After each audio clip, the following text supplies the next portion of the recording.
Silence. Hear me now. If I Errol Barrow could talk today, I got something to say. Why? Raise your flag, but open your eyes. If I Errol Barrow had to speak today, what I see would break my heart away. Nothing changed, just a mirror frame, same corruption, just a brand new name. My people, I'm sad to say, you reaping all you sow today. The pride and industry fade away, and now we fighting to find we way. Life at two extremes, I tell you so.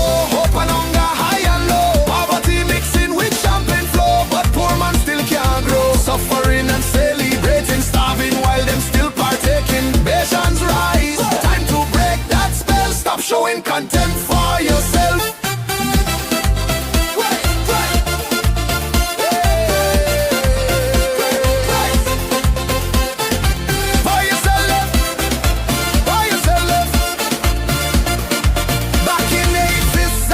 Say you can't change when thieves lead the way. Corruption sweet when give us pay, and government take what poor man lay. Taxation high like mountain peak, while schools and roads still spring a leak. Them flying high, them living sleek, but poor man vice still 2 weeks. So tell me now, who you blaming? Who make the system shaming? Them raise the dead, destroy the cane. No migration needs the pain. You will lead us like the clay, and now me are playing God today. Talking sweet but turn away from the people who make she laugh, she bend and smile she wear like she care, but she can't share. You think she love, you think she fair, or she trying to run you from here? Errol watching from up above. Bojans where the unity and love we used to build, we used to fight. Now we just beg and say alright. Let we rise again, take back pride, build Barbados from inside. And I, Errol, gone back to sleep again. Errol, but I pray next time I wake, my people go rise, rise, I say. Bimshar still alive.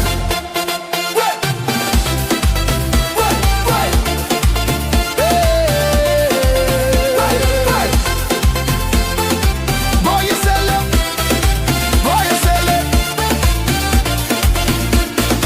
Bimshar still alive. We just need to revive. Bimshar still alive. We just need to revive.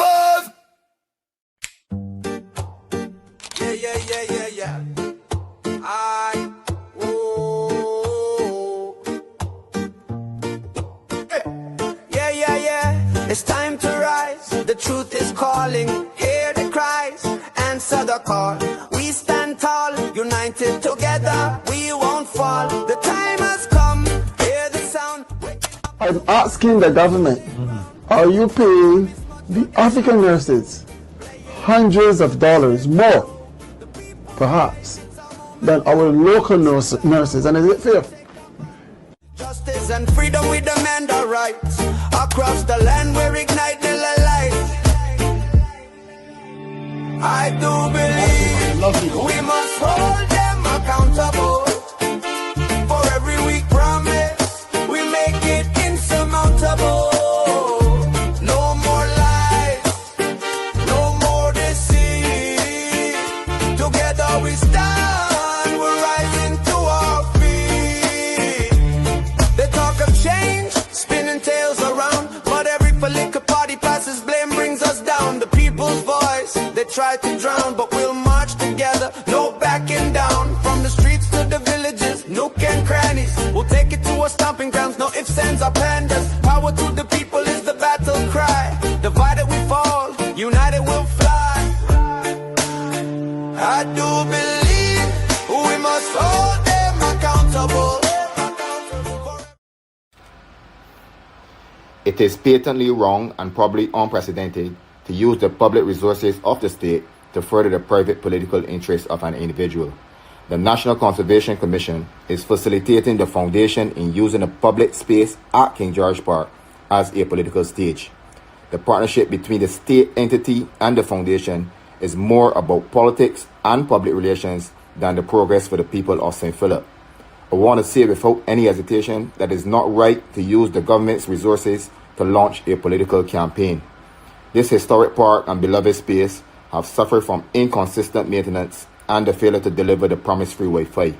We will see the lights go up, speeches made, photos taken, and the season ends with the same issues at the park. These government resources would have been better spent on a conservation strategy that goes beyond showmanship. The people in St. Philip deserve more than seasonal attention. Meaningful assistance is not only measured in December, it's measured in sustained support, transparency, and consistent improvements. I come back to transport now, because we're on the social services, and directly opposite me is the honorable member for St. Michael Southeast. Do I look afraid to you, sir? I'm not. And the honorable member for St. Michael Southeast now has to give account to the people of Barbados for another threat. A threat to close a service that has delivered to poor people in this country for the last 70 years. What say this government? What say this government to the people in Pinelands? What say this government to the people in Pie Corner and Belle Plaine? What say this government? What say this government to the people in Bayfield who can pay $3.50 and get to town, while Uber is on its way and it will cost more in an Uber taxi to get to town? This government has a lot to answer for. This government is on trial today, and I'm going to prosecute this government. How do you plead, government? How do you plead, government, about the plan to further impoverish the poor in Barbados by casting oppressive bus fares on them? How plead you, government? You are guilty, government. How do you plead? How do you plead, government? Who brought Uber into this country when an attorney general got up here 2 weeks ago and admitted that he knows the numbers of taxis that are signed up to Uber? How do you plead, government? You are guilty, government. For me, it's policy first, because I understand now, especially at my age, that policy is going to affect the rest of my life. So it will determine how I am able to build financially, my career, and everything going forward. I don't think they understand that politics affects them in that way. It's about your financial stability, your career, your life, whether you want a wife and kids or husband and kids and a house of your own. All the little things that go on, that change, that we don't pay attention to, are the things that affect whether we can or can't afford these things in the future. How can I afford to move out? And it's things like that that we have to be cognizant of and thinking about when we vote. And we should vote, because not voting is still voting. Correct. If you don't vote, you are not exercising your power You're right. to participate in your future. And young people need to understand that. And I also subscribe to the view that, yes, there's nothing wrong with aligning yourself with a party, but remember that before you align yourself to a party, you are a Barbadian first. And you should think about that in regards to how the country is going, rather than just supporting a party blindly. Like you said, look at the policy, because the policy is not only going to affect you, it's going to affect your children and your children's children. Fellowship of a party, you need to ask yourself, is this good for Barbados? Is this good for my children? Is divesting from the transport board, how is that going to affect my children and my grandchildren? When you take up the retirement age, how is that going to affect my children and my grandchildren? You know, when you don't invest properly into healthcare, how is that going to affect my children and my grandchildren? But at the end of the day, honesty and good policy should always win out. Then you should put that above any form of loyalty to any party. And that's all I really want to say to my young people. Hi, good evening, everyone. Welcome to DLP TV. This is the Thursday edition. The last clip you saw there was the young people. What we've done, we've turned Tuesdays into the night of the young people. Not that we're old people. This panel would resent it if I say that, but the young people are doing very, very well. So well that we have asked them to have their special night, and their special night is Thursday. Is Tuesday, I'm sorry. Our night is Thursday, and we're here tonight to look at the topic, a simple topic with grave consequences quite often, the question of voting and exercising your right to vote. It appears as if it is a feature of modern societies that they tend to vote less. The more modern a society becomes, people seem to disengage from voting. I don't know if that has to do with people's belief that they can survive without the state. But in Barbados, a lot of us still depend on the state. Perhaps we take it for granted in terms of the provision of social services that we get here, and sometimes we take those services for granted and we do not inquire into the origin of those social services. That those social services are quite often, or the quality of those social services depend on the quality of the government that you have in office. And so sometimes if you wish to improve the delivery of those social services, perhaps sometimes you need to change your government.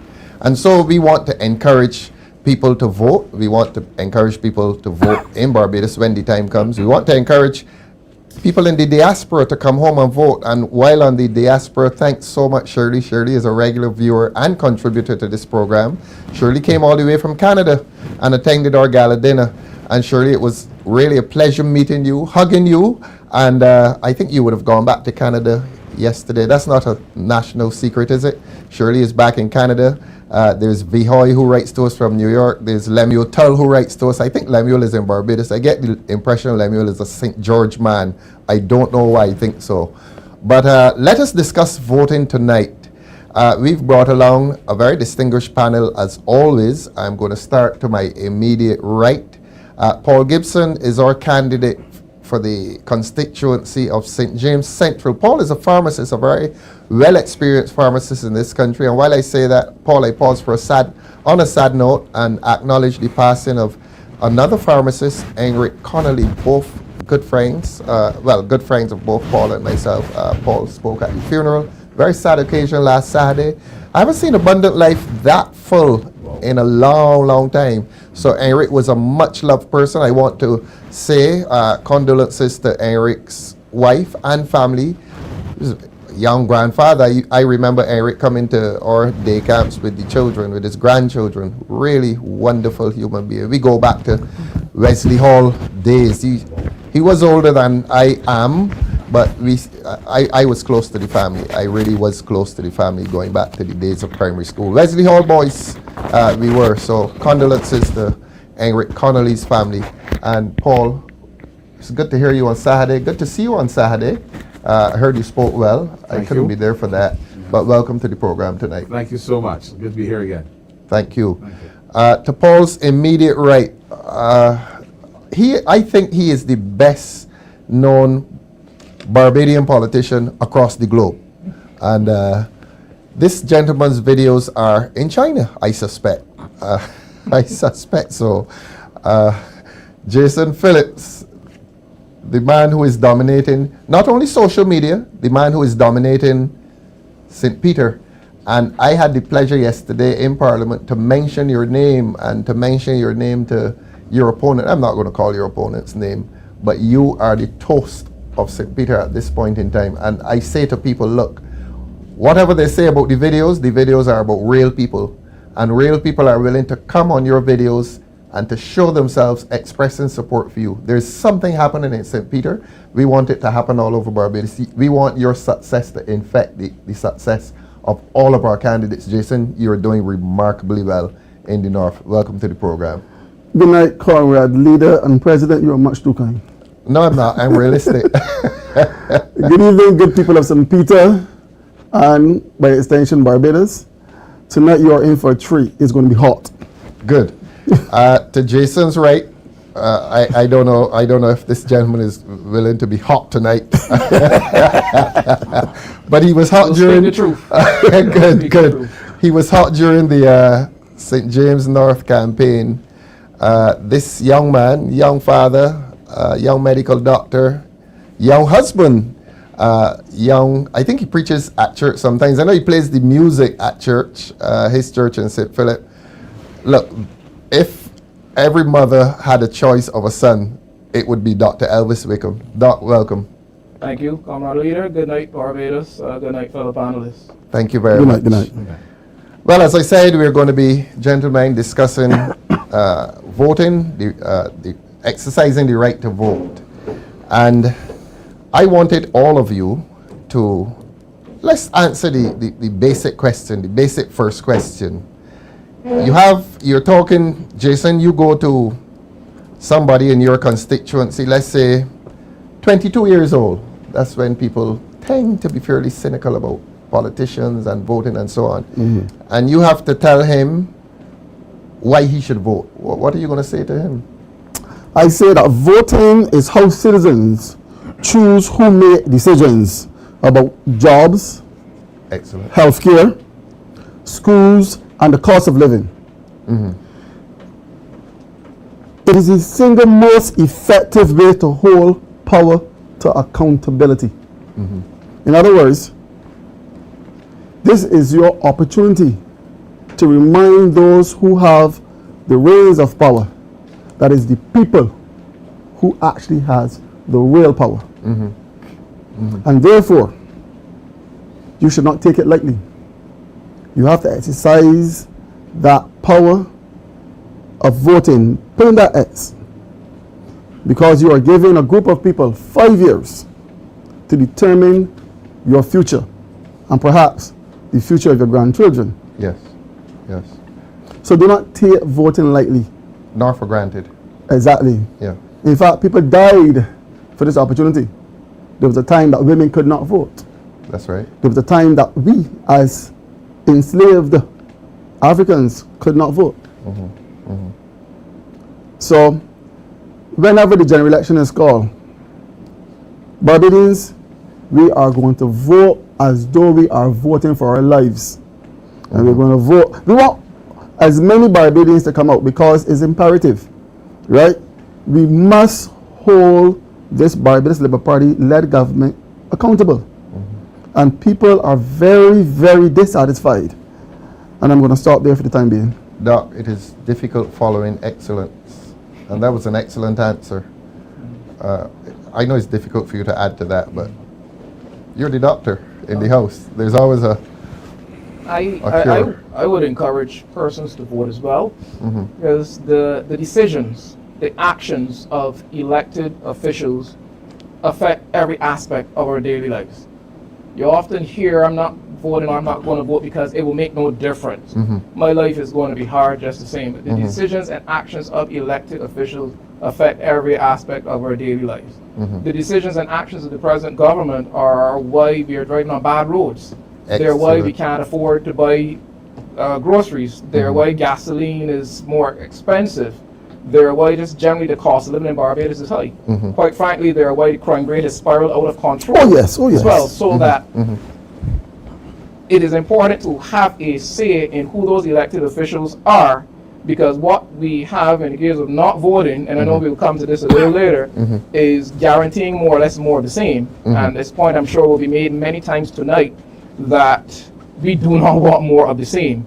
So voting, I think, is particularly important because their decisions and actions affect every aspect of our daily lives, and we need to have a say in that. And as I said, I'm sure we will come more to talking about the current administration and the things happening. Yes. Paul, you have the hardest of the jobs here. I mean, these two gentlemen have spoken so eloquently. Yes. Is there anything else for you to say on this? Yeah, I like to pivot on voting as a way of stamping your impression on something. And in this case, I like to refer back to the history of Barbados. Because when you look at the history of Barbados, you realize that, as Jason correctly said, there was a time when you had to be of a particular hue to vote. Your skin color had to be the right color. Yes. And then after that, you had to own land. Yes. If you didn't own land, you could not vote. Yes. And then if you were a woman, you could not vote. Yes. And there was something called a struggle, and lots of blood, pain, gunshots, and so on were fired to fight for this vote. And you know, I don't know if people understand the value of a vote and the struggle that we went through to get it. So when people, you know, say I'm going to take $100 or $300 to my vote, the whole thing is messed up because it completely invalidates the struggle, the women, the old, the bloodshed, the gunshots, the death associated with the struggle for voting. And I think that it is time for us to remember how we got here in the first place, Right. and then recalibrate our compass. Right. Paul, you raised a very interesting issue. Yes. This question of money. Yes. inserted into the exercise of voting. It's happening. Yes. I've run before, and on election day, people do come. And let's be frank here, people, young men walk up to you and say, look, I want $300, and I got some fellas down the road. Okay, we'll take $250 each, and they attempt to barter with you. Yeah. The whole thing has become so vulgar that what do you say to young men? I mean, the money might come in handy, but what do you say to a person who decides on election day that he wants to sell his vote? You probably don't want to say anything to the politician who buys it, but what do you say to the young men? Because they're real victims, aren't they? Yes. That a government which has ensured persons remain poor or in positions of desperation, then comes to take advantage of that desperation by saying, here, hold a couple $100 and give me your vote. Yes. Desperation, I say, because when you think it through, the vote is, okay, you vote for the particular person who paid for it, only to spend the next 4 or 5 years smelling hell. Yes. At the hands of that same individual. Yes. Yes. At the hands of that same individual. But they're taking advantage of the desperation persons are in to just get quick cash, because things are particularly hard out there. So persons will take quick cash, not really think it through that beyond the day and the $200, which will be gone before the end of the week, beyond the day awaiting you is 4 to 5 years, depending on how long, before the election is called, 4 to 5 years of significant hardship and really not paying attention to your concerns. Right. So they are devaluing you, the person, by offering the money or by agreeing to pay for your vote. At the end of the day, that $200, $300, $350, whatever it is, will be gone in very short order. And what you can look forward to for the next few years, in the case of the current government, is years of hardship and cost of living. That, as I said, the cost of living in Barbados right now will kill a dead man. Jason, the doc speaks of the hardship that inevitably follows after you purchase the vote. I want you to focus, though, on the prosperity that seems to follow the person who purchases the vote and finds himself in government, because that's an investment they're making. Listen, that is an excellent question. I have raised this on the campaign trail. Ladies and gentlemen, citizens of Barbados, anyone that offers you money for a vote is a very vulgar person, because the transaction happens there and then. All you are getting is that transactional money, and you're actually putting that person in a job for 5 years. So you barter you give that the so-called person that would cause you to take money to vote gets 5 years in office at a premium salary, and you get breakfast money for a morning. Not only the salary, corruption often brings them into sometimes hundreds of thousands of dollars, sometimes millions of dollars. Exactly. And it goes back to the 19th of January 2022. You know that voter turnout was 42.97%. That is the lowest ever in recorded history of Barbados. In fact, it was below 50%. We have never had voting in Barbados below 50%. And you asked a specific question, but I even want to take it a little further. Why would a government hold elections at that time? In the middle of COVID. At that time. The doc normally has so much to say about that. That continues to be very vexing. Oh yes. And in fact, I call on the Prime Minister of Barbados to explain why she did that. In direct violation of the Representation of the People Act, which guarantees every eligible voter to have opportunity to be able to vote. Why have your election officials? But why was not a promise made that it would not happen? Yes. But we have seen more than once an ease with which the said politician goes against their word. And I'm going to come back to that as well. But it was done at a time when you had thousands of persons in quarantine.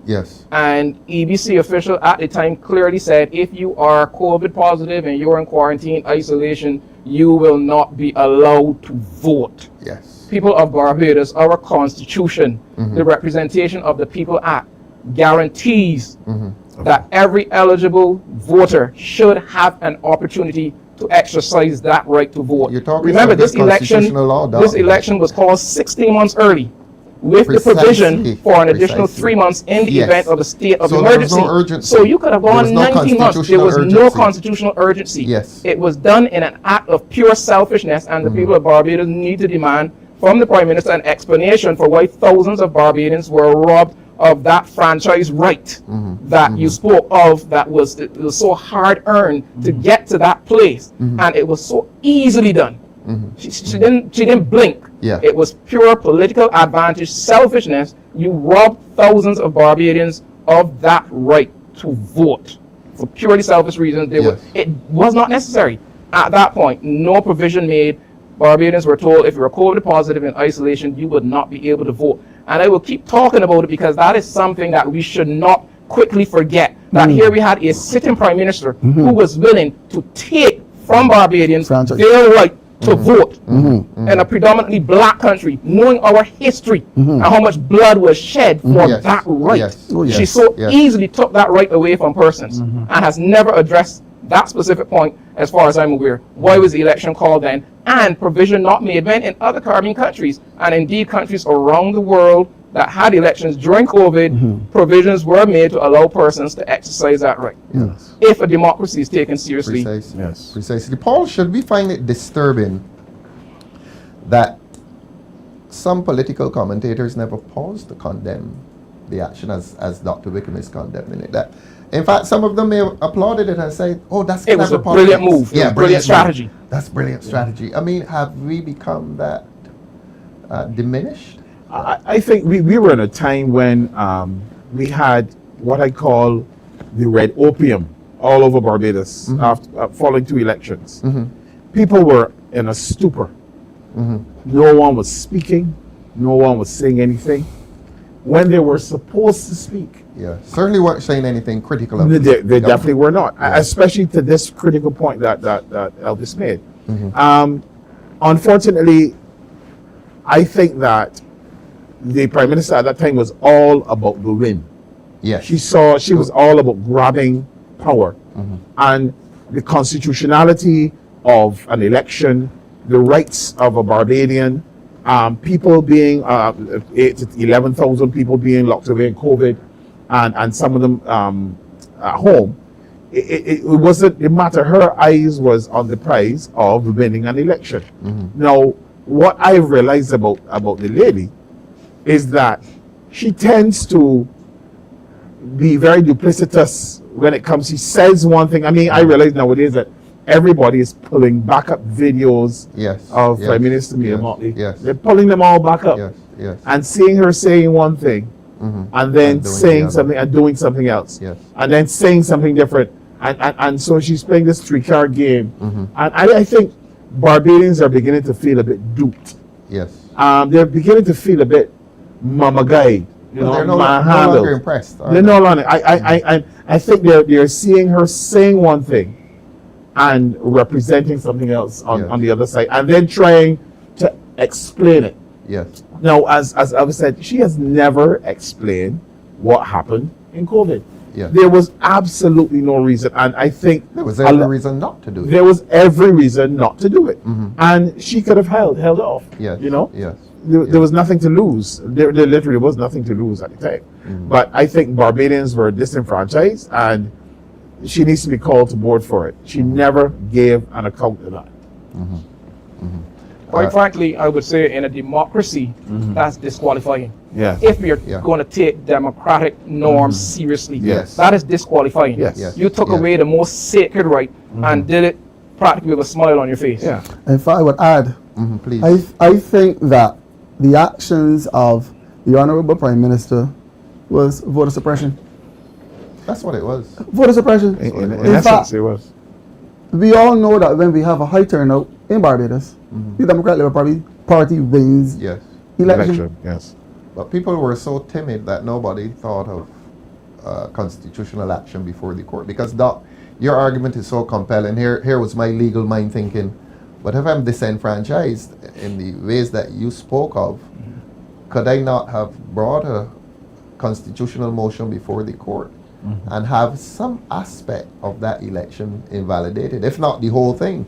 Some large class action suit by a lot of the citizens who were disenfranchised, could they not, well, I should not ask you this question, this is a legal question, this is rhetorical. Could they not have gone to the courts and say, look, I've been disenfranchised, a new government is in office and I had no part in the election? That's just a legal thought. Yeah. Well, you know, But people were timid, you see. Yes, people were yes. timid People were then. timid, That's what I'd like to ask you about, the timidity of people at that time. Yeah, it unfortunately, I think, falls in line with the general timidity of Barbadians. We have hitherto put up with a lot, and I dare say we have hitherto put up with too much. Yes. And that needs to change. More needs to be demanded, expected of our elected officials. Yes. And quite frankly, when you do not deliver on promises and deliver as should be expected, you need to be fired. You need to be fired at the voting booth. Yes. At the voting booth. Yes. But I do remember at the time, you know, one of our local constitutional law experts pointed out, you know, in an article and discussions with one of the local newspapers, that a case was definitely there to be made before the courts. Yeah. So, yes, definitely. There's no Definitely. there's no COVID now. Is that perhaps why other people are now allowed to come into Barbados freely? Remember, these other 3 Caribbean nations are allowed to come here freely, The freedom of and then movement. they might be able to vote too. Well, that freedom of movement thing seems to be collapsing after the loss by the St. Vincent government, former St. Vincent government. I think that may be a little imperiled, but we'll have to wait and see Okay. how that goes. Let us move the discussion to something more specific. I think I was talking to our director just before the show began, and I was asking him if it is a fact that more women than men vote. Is a foul. But there are more women than men. So does a higher percentage of women vote than do men vote? Yes. And if that is so, why do more women vote? Why do women vote more than men? I have an opinion on it. Yes, I want to hear you. Yeah, one thing that I realize is that a lot of women are administrators. Of the home? Administrators of homes, sometimes businesses, people's shops and so on. And they're sensitive. Women have a higher level of sensitivity to how their children feel, Yes. how women feel, and so on. And so they're nurturers. Yes. And I think they have a feeling they feel a sense of responsibility when it comes to voting and this kind of thing, because they're saying, I need to make a stamp on this election. I need to come out and say something because children are hungry, bus fares are going up. I can't afford food in the supermarket. You know, I can't afford clothing, school clothes. I can only afford 1 pair of shoes this term. Or in the case of a lady managing a store, they're realizing that the taxes are going up and people are buying less. And so I believe that women feel more engaged and responsible. And so they step forward and say, here's my ex. I am going to make a mark on this paper to suggest the direction that I want this thing going. Make an X and make a difference. Make an X and make a difference. Yeah. And I think more and more persons are realizing. And by the way, I want to add this here a couple times tonight. When you go into that booth and place an X, whether somebody gives you money or not, nobody knows who you are voting for. Correct. Nobody Yeah, we need to knows emphasize that. who you Yes. are voting for. Remember that. Money or no money. You can take money from the DLP, which is your money anyhow. That's because the taxpayers' and money. go vote for the DLP, can't Vote- you? yes, Well, yes, you yes. have to tell the people Yes, that. yes. Take the DLP money and go vote for the DLP. You get better management of the country's affairs. Yes, and I'll tell you something. The more people that understand this, the less pressure they'll be under from political parties to take money and to try to vote for that particular party. There's no need to. Vote for who represents you properly. Yes. Votes for who uplifts your family and puts you in a better position financially, emotionally. Vote for those who can manage crime better. Yes. Under DLP government, we never had crime levels. We've never seen numbers like this in the history of Barbados. So women are mindful that their daughters may be affected by rape, Their Yeah. children may be affected. They can't go late. They can't take a bus late at night. And so these are things that affect women, the sensitivity of women. Yes. And that's how they were made and constructed by God. And that impels them to vote. And that impels them to step forward and vote. Yeah. Elvis, your view?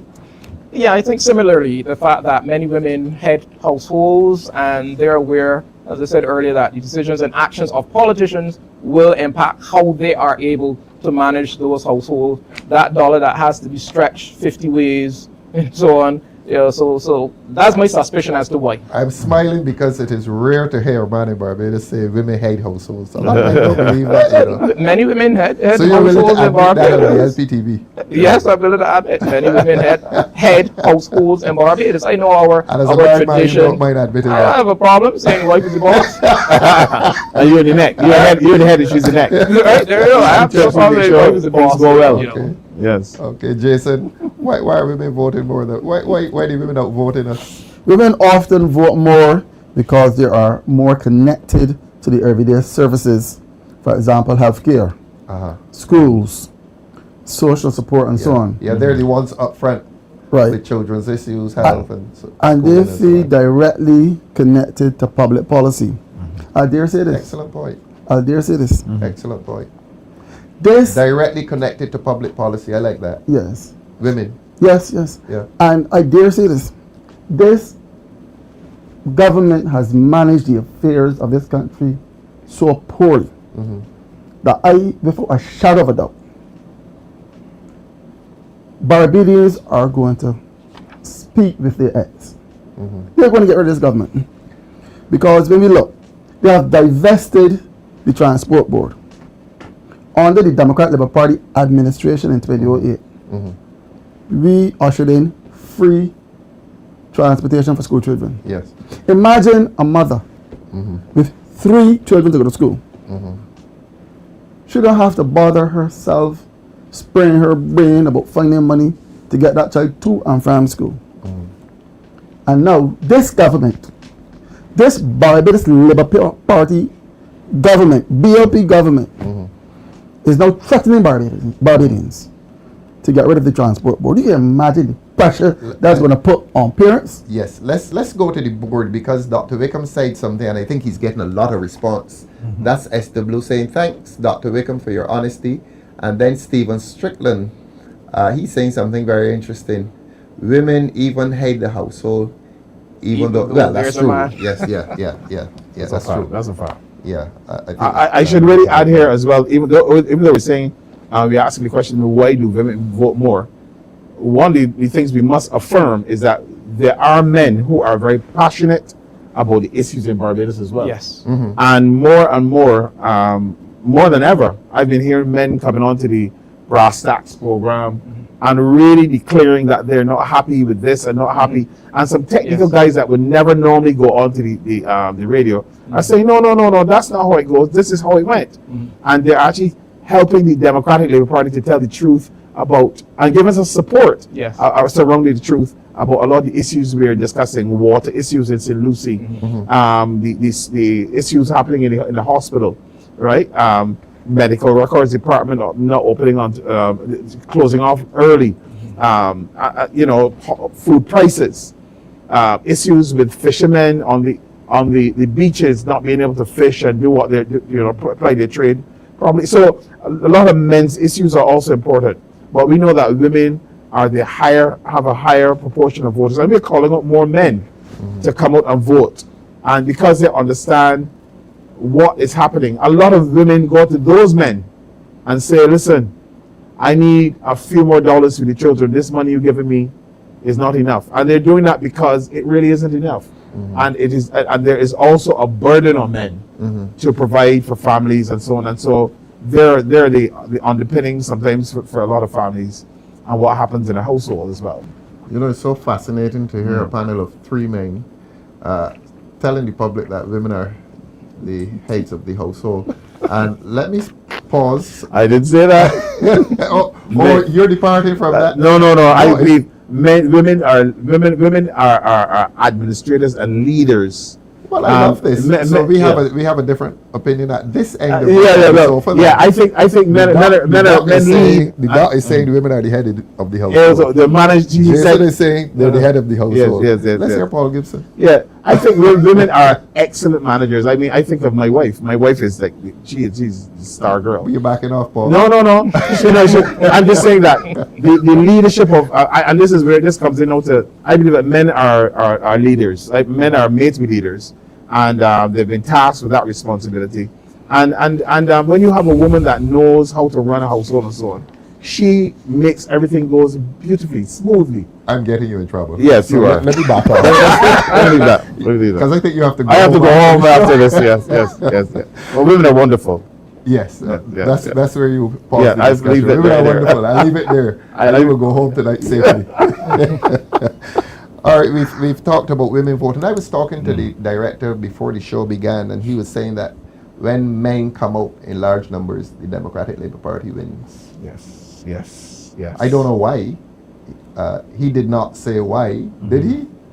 But obviously in the next election, we're trying to get women out, men out, young people out, everybody. That is obvious because already we said that women vote in large numbers because they are concerned about policy.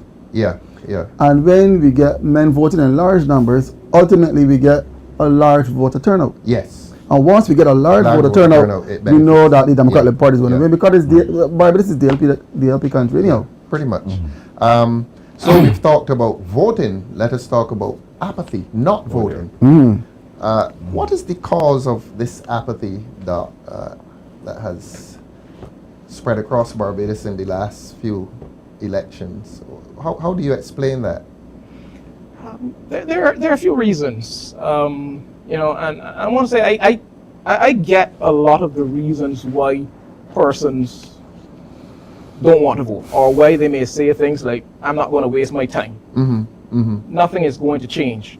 Yes, you hear that a lot. You hear that. Nothing is going to change. Yes. They've seen broken promises from politicians on both sides historically. But many persons now are saying nothing is going to change. All politicians are the same.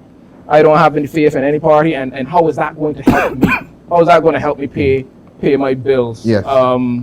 But because they would have been made, Barbadians would have been made a lot of promises. We even have promises of islands being constructed off the west coast. Yes, that's right. We can't handle this island that we're on, but we plan to build more islands. Barbadians were made lots of promises, and they have lived to see these promises broken. Yes.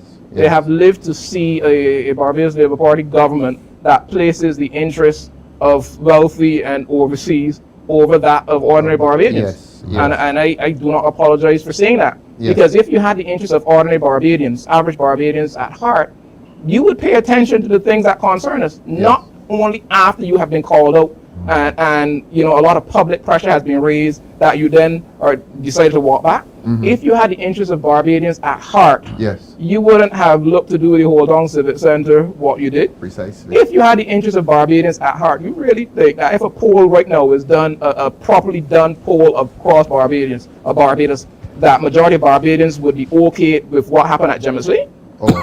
Absolutely not. Absolutely you not. Give away land that you could have gotten tens of millions for to a bank that has multiple billions in assets, and on top of that, you give that bank tax-free diplomatic status in Barbados. You really want to believe that majority of Barbadians will be okay with that? Elvis, they also gave the chairman of the bank our highest national award. Yes, I saw that recently. And I'm like, on what basis? On what basis? What has he done for Barbados? Precisely. We can suspect what he's done for individuals, we're not going to say but we're going to leave that there. Yes, we're going to leave that there. But what has he done for Barbados to deserve her highest national honor? Precisely. What has the bank done for Barbados to deserve being given such valuable real estate that belongs to Barbadians? Strong handshake. Belong to Barbadians. What has they done to deserve getting that? So he went to receive an award together with Joel Garner, and we know what Joel Garner has done. We know what he's done for Barbados and the West Indies. Precisely. What has this gentleman done? Nothing. I don't know. I don't know. Nothing. So you can see why persons then would be apathetic, disinterested in voting, because she came in with lots of promises. And all Barbadians have to show for it crumbs and a lot of hardship. Ask ourselves, Barbadians, whatever we feel about how things were between 2008 to 2018, and by the way, the Prime Minister recently admitted on the floor of the UN General Assembly that there was hell across the world in 2007 to 2008. Yes, She did. She I heard trips her. all along Barbados, giving the impression that it was DLP mismanagement, but she recently admitted in her opening remarks at the UN General Assembly heard it. that there was world crisis, that Yes. caused world conditions that caused serious fiscal crises for multiple governments around the world, You're absolutely including, correct. by the way, the DLP government in Barbados at the time. Yes. So she made various promises, and Barbadians are seeing now those promises being broken. Yes. Yeah. Being Yes. broken. Yes. She's operated very differently from what she said, and we're seeing our interests taking a backseat. We're seeing a government lying to us about the content of the interception of communication. Oh yes. Oh yes. Oh yes. So how could they have our interests at heart? So a lot of this. You want to know why they're So Jason, apathetic? Dr. Wickham is saying that one of the statements you hear is nothing is going to change. Again, take you back on into your campaign. A young man or a young woman tells you quite cynically, "Oh, nothing is going to change."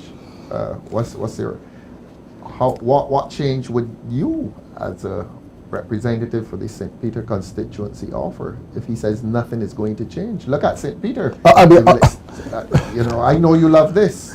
Oh yes, it tickles me. Watch your videos. If he Anyhow, tells you nothing is going to change, but I said to you a keep all group, them potholes down there. you can't get a smooth road in Indian ground yet. There we are. No basketball. There we are. Talk to the people and tell them what's going to change. Good people of St. Peter, I speak to you specifically, but the rest of Barbados can listening. We have a member of parliament for St. Peter.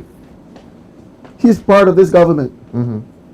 And people are crying out for poor water quality in St. Peter Alley in Basketball. If you could show me one smooth road in Indian ground, Not one, Jay. not one. My goodness. I had to raise my voice. That's fine. That's fine. When you get angry, raise it. I'm angry. I am. Don't say the other I'm word. frustrated. That's the S word. I'm frustrated that we have a sitting member of parliament on the government side, and nothing is being done for the good people of St. The Peter. infrastructure, call the name of the alley, Centipede Alley in where? In Basketball. In Basketball. Listen, I thought Basketball was a BLP stronghold. listen, no party. Or they taken for granted. They have been taken for granted. So he assumes that they will vote BLP. No, with it's the not worst gonna, roads in it's not St. going to Peter. happen again. It's not, Not going gonna to happen again. People are very upset. Listen, Jason, you know what you've done? You have just caused the MTW to go down to Basketball within the next month and fix Centipede Alley. you meet tomorrow night. But tell the people in Centipede Alley that the repair to Centipede Alley is as a result of this show here tonight. It happened already. At what? 12 minutes to 8. Yeah.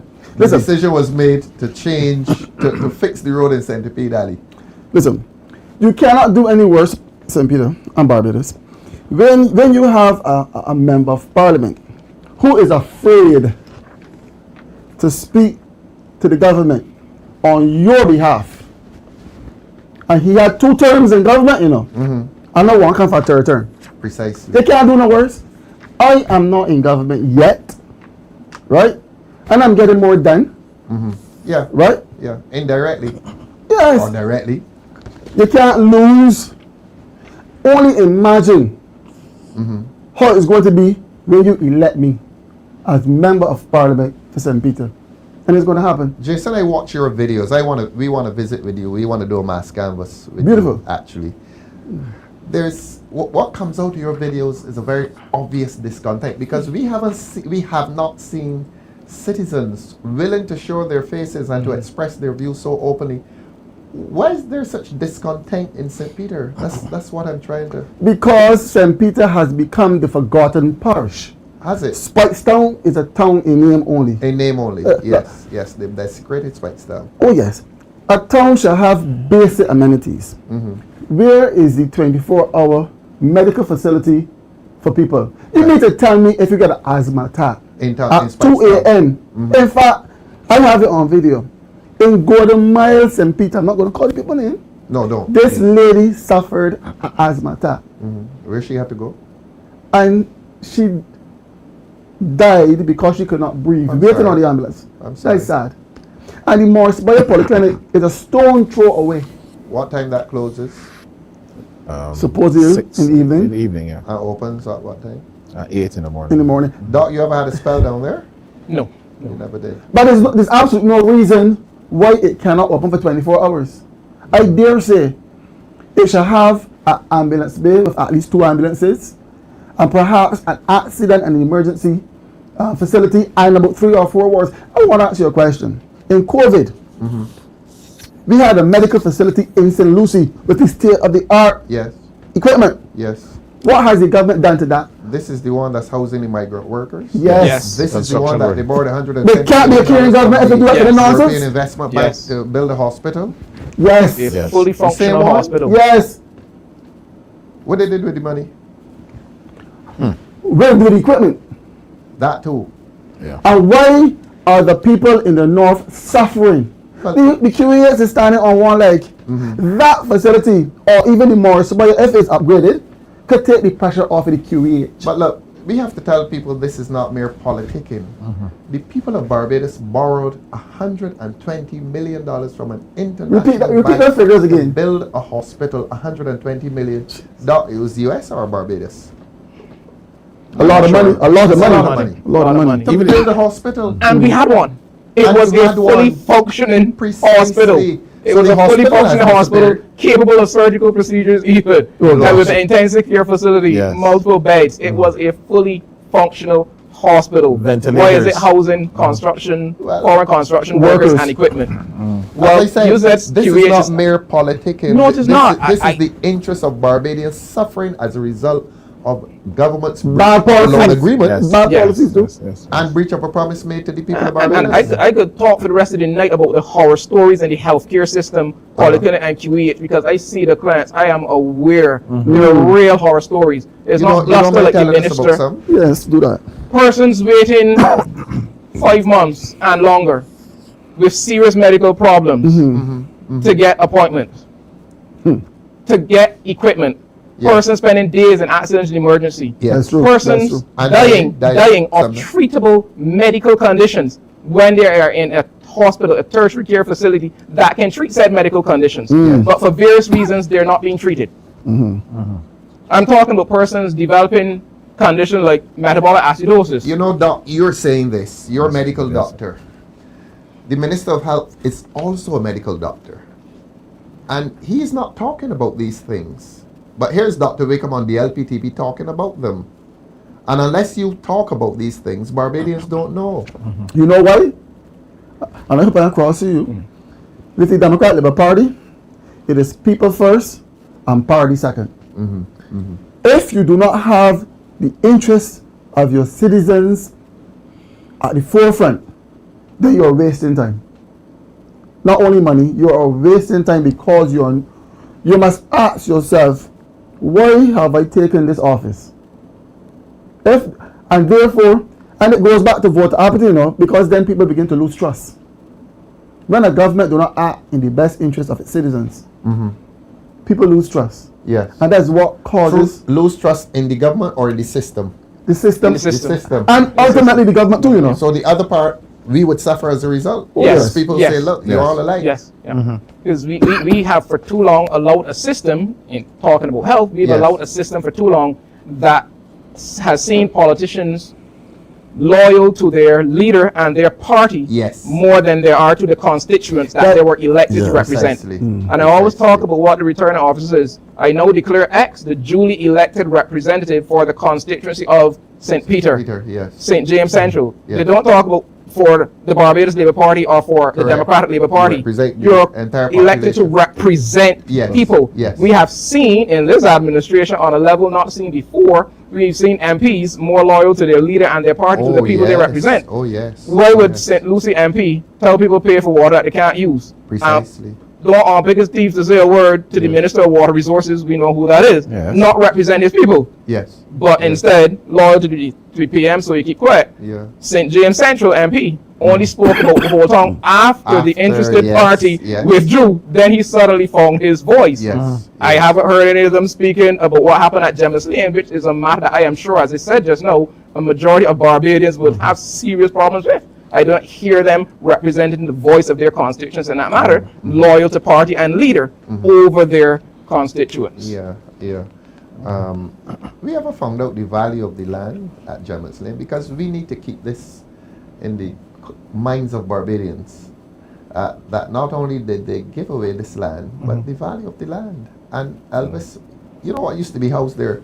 The Yes. Ministry of Education. Yes. Ministry of Ministry of Health headquarters, before that, first decades hospital. back, hospital. One of our Yeah, first hospital, yeah. And you just hand it to somebody. So to it must do be what? tens of millions handed to a bank that has multiple billions in And assets. to do what, Doc? Yeah. To build a hotel It is and headquarters. poor use of land space. Precisely. Because what we could put there, even in terms of, I mean, I am not for building hotels all over Barbados, but there's the amount of capital that represents.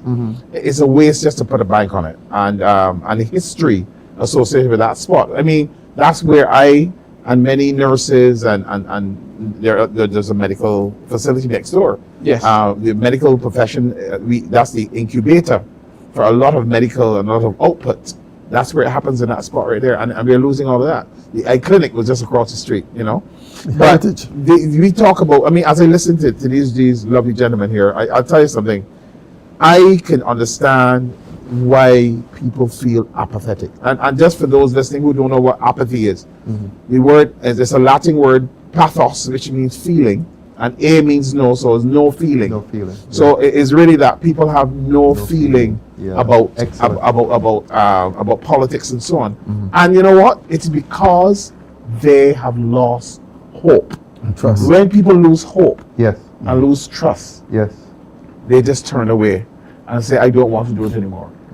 And you know, I am so happy though to say tonight that for the first time in a long time, I'm feeling a wind in the sail of the Democratic Labour Party Oh yes. as Oh, it yes. relates to how we feel about injecting hope back into Barbadians. Yes. Because it is that time where Barbadians could say, listen, here's an opportunity for me to make a change and to make a difference.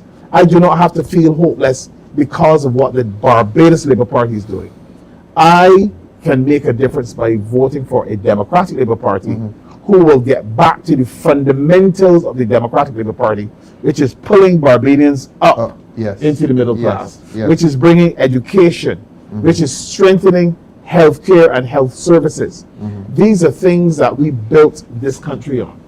We had a tremendous relationship with our international partners and so on. Yes. And we built bridges and connections with the Andrews International School and so on for our education. Right now, parents are losing hope and feeling apathetic about the school system. Yes. Yes. No, we are taking pride in the fact that the classes are getting small because we are not producing enough. But even in the classrooms, parents are not getting what they are paying taxes for. And I think it's really time to just say that Chad Blackman is, I would say he's a stillborn Minister of Education. That's the only thing I could say, because You could jump me there. I thought you were going to say something else. No, I'm so disappointed in what is being purported, as opposed to getting back to the fundamentals of education. Nobody wants a bill from an education minister. They want to make sure that there are persons that have a learning disability or a physical disability or some impedance to learning and progressing is being addressed directly. This is where we want the energy. This is where we want the focus. And that's not what's happening. I love how you trace the meaning of the word apathy and back to loss of hope. Do you get a sense that the government is investing in apathy, that the government wants there to be apathy, that the lower the numbers, the better it is for the government? Yeah. You know that feeling? I really think that, I mean, the lower the numbers of voters. Of voters. It could be a strategy. It could be a strategy. Keep the people at home. Keep the people at home. Yes. keep them in the COVID hospitals and yes, so on. yes. But keep them frustrated. But what is really happening, and I think this is what people are realizing, is that they really don't know what they are doing.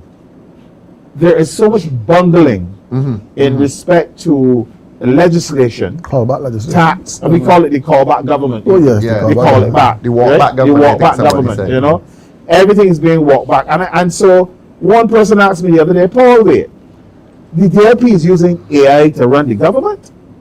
I said, what do you mean? They're using artificial intelligence because they're not thinking, taking things to the furthest logical end in terms of craft. BLP. The BLP, the Yeah. BLP, the BLP.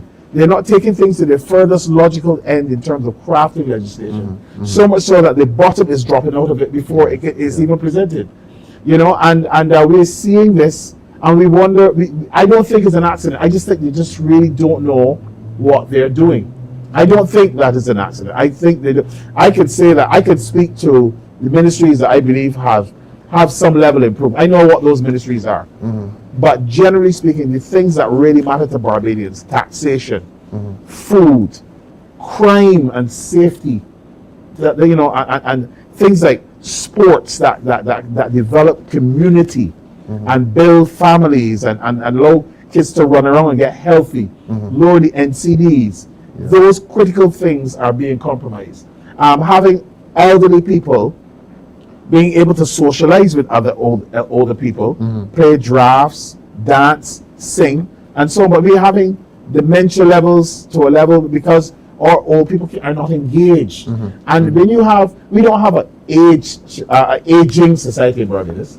We have an aged society, in Barbados, which means that the government has to put on a different hat in terms of managing the affairs of this country, in terms of what is happening with healthcare, in terms of dentures, pensions, or people's home in the long term, because there are going to be so many persons over 60 and 65 in a very short space of time, and you're building a geriatric hospital with just 200 rooms, with a population of over 250,000 people.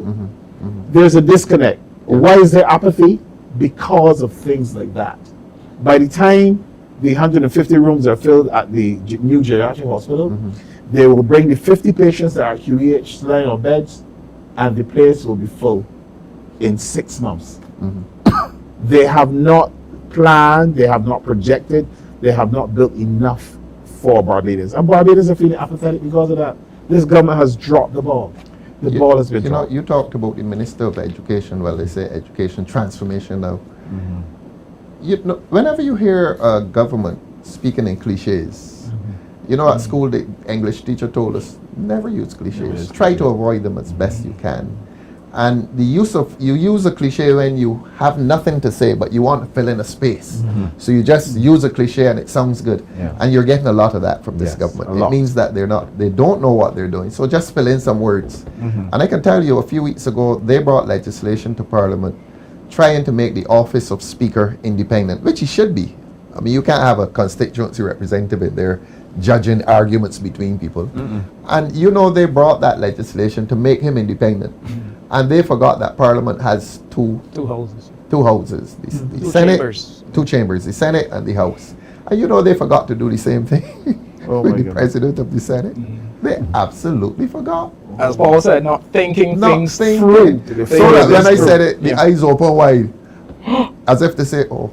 You said they are not thinking things through, or they're not. That person did not think. Because none of them are. a law does not become law unless it goes to both chambers. Yes, but no. So they were concentrating only on the lower chamber, which is the House, but the legislation then has to go to the upper house, and there has to be a, let's call him a referee or an arbiter. There has to be an arbiter there as well. There's debate up there. So why make the lower house? I understand all of that. Why put an arbiter, an independent arbiter, in the lower house, and when the law gets to the upper house, that system is finished. And they I suspect they completely forgot. Nobody thought of it. You keep using the word they. That's what I'm concerned about. They. It might not be a they. Well, you don't go there. Don't go. You understand? Yeah. We know what's going on. It's all of them though. They're all a cabinet, and the cabinet is not functioning properly. They drop the cabinet is dropping the cabinet? ball. I'm saying the cabinet. He has a view of who is the cabinet. No, I'm But the collective cabinet has to be, and that means that all of them are in the So same. when the cabinet goes overseas, what happens? The cabinet travels overseas. The cabinet goes travels overseas. The cabinet is closed. So what does the furniture do? I don't know. So you say that democracy is under threat? Democracy. Jason Phillips. I'm asking. Less I'm asking for a friend. democracy is under threat. I'm asking for a friend. Let the voters answer that, because I think they know the answer to it. Yeah. Voters know the answer. Another reason why we have this apathy, right? A lot of young people do not believe that they have a voice, that policies made by the government is not made in their favor. Right now in Barbados, a young person under the age of 35 smell hell to own a piece of land. Right. Because I was going to tell you, having a voice has become a cliche. So let us say what we mean by that. They feel that the politician people in power in Parliament, in the House of Assembly, are not making policy. Well, they're not hearing them. They're not hearing. You're not young listening. people. That what you're saying? They don't hear them, and that's why you get so much frustration among young people. There's no reason why Barbadians cannot own a house in Barbados. Well, they promise houses, and I don't like using lower income. They promise housing. They promise affordable housing. Affordable. They promise. What is affordable housing? Houses that. You mean those things? No. Affordable housing. Affordable is housing. you can afford. I know what affordable housing is. But What is their understanding of affordable housing? Making $11.50 per hour. Yes. We actually have a sense of touching it. They have a or right to reaching live. it. So that is why, Paul, we've been saying that housing, the provision of housing has to be a social service. It has to be. But when the time is right, You create a society of disorder if a lot of people cannot find the dignity of a residence. That happened in my constituency. Did it? It's in James Well, talk Central. about your constituency. In Lancaster, there was a large health fair, and thousands of Barbadians flocked to that area just across the Thousands. street. Thousands. Yeah. Thousands. There were thousands of people. And they were signing up to own a piece of the rock in Lancaster. I will never forget that scene. The tents all over the place, Yeah. the builders, the mock-ups of the houses and so on. And in one fell swoop, I remember Mr. Duguid announced in Parliament that they were going to change the business model for those low-income houses, and did some hocus pocus. Yes. And then the houses moved from affordable housing to over 300 something Precisely. thousand And that dollars. is happening all the Yeah, time. they promised them that they were going to put solar panels and feed into the grid. Yeah. And Joe, didn't happen. Never happened. Right? Never happened. So what are we saying? Again, that is a plan. Again, that became stillborn, where Bajans had the opportunity and were passionate about their young 25 and 26-year-old young men and women getting a house, and it just went up in smoke. So how then can you fault a young person if you promise him that he can own a house and the house is completed or the estate is finished and he can't afford it? So can you blame him? Can you blame him for being frustrated with the system? No, you can't. It's totally understandable. Yeah. Just generally in Barbados, as we've said multiple times, it is a struggle to survive for many. Yes. I mean, you have to be making north of 6,000+, and even then it's a struggle because what was a dominant, thriving middle class is now officially the working poor. yes. And unfortunately, that's not just another cliche. That's for real, because you have folks struggling to make ends meet. Yes. The cost of fuel, the cost of electricity, the cost of groceries, the cost of car parts on these terrible roads that we have in this country. I mean, we're being killed by that. Yeah. I remember very recently, November 18th, Minister Thorne pointing out that for this year so far, the first 6 months of this year, government took in $373 million more in tax revenue than they had planned. 373 million more. January to June, government took in 373 million more in tax revenue than it had expected, than it had planned. Among youth, the spending outstripped. I was going to a the travel. significant part of that increased tax revenue is VAT, and more VAT. Yes. VAT is killing Barbadians. Yes. And yes. I note with interest recently the announcement of a further slight increase in the minimum wage. What did we see with that 2%? Yeah. What did we see with that earlier increase that we got? The cost of groceries, goods and services in the countries go up. That's right. What do you think will happen when a further 2% is added? That will continue. If you really want to help Barbadians with the cost of living, reduce the value added tax. Yes. And reduce the value added tax. It's that simple. That is one of our proposals. We're not going to give a figure, Jason. Jason's been forcing me to give a figure. No. Please don't force me, Jason. But one of the proposals of the Democratic Labour Party is to reduce VAT and put spending power in the hands of Barbadians. We're going to give you a figure at some point in time. The government has promised for the last 7 years. The government promised 7 years ago to reduce VAT. They have not done it. We are saying that the new Democratic Labour Party government will reduce VAT, and we will give you the figure when the time comes.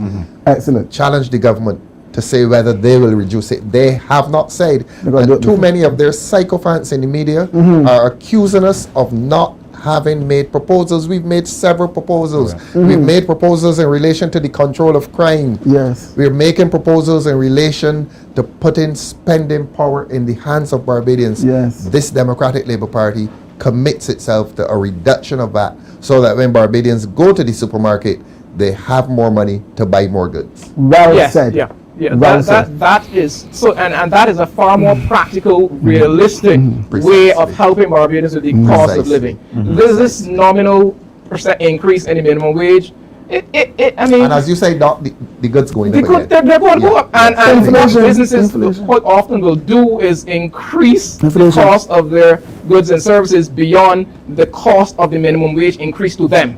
So that the little extra change that person's got isn't able to do anything for you. In fact, you're able to do less than you were able to, you could have done before. So it's a not a well thought out effort. Cost of living is high because of the level of taxation. The level of taxation is there because of the way they borrow, which I know is another discussion. Or we need to understand we are struggling in this country under heavy taxation because 76 cents in 2025.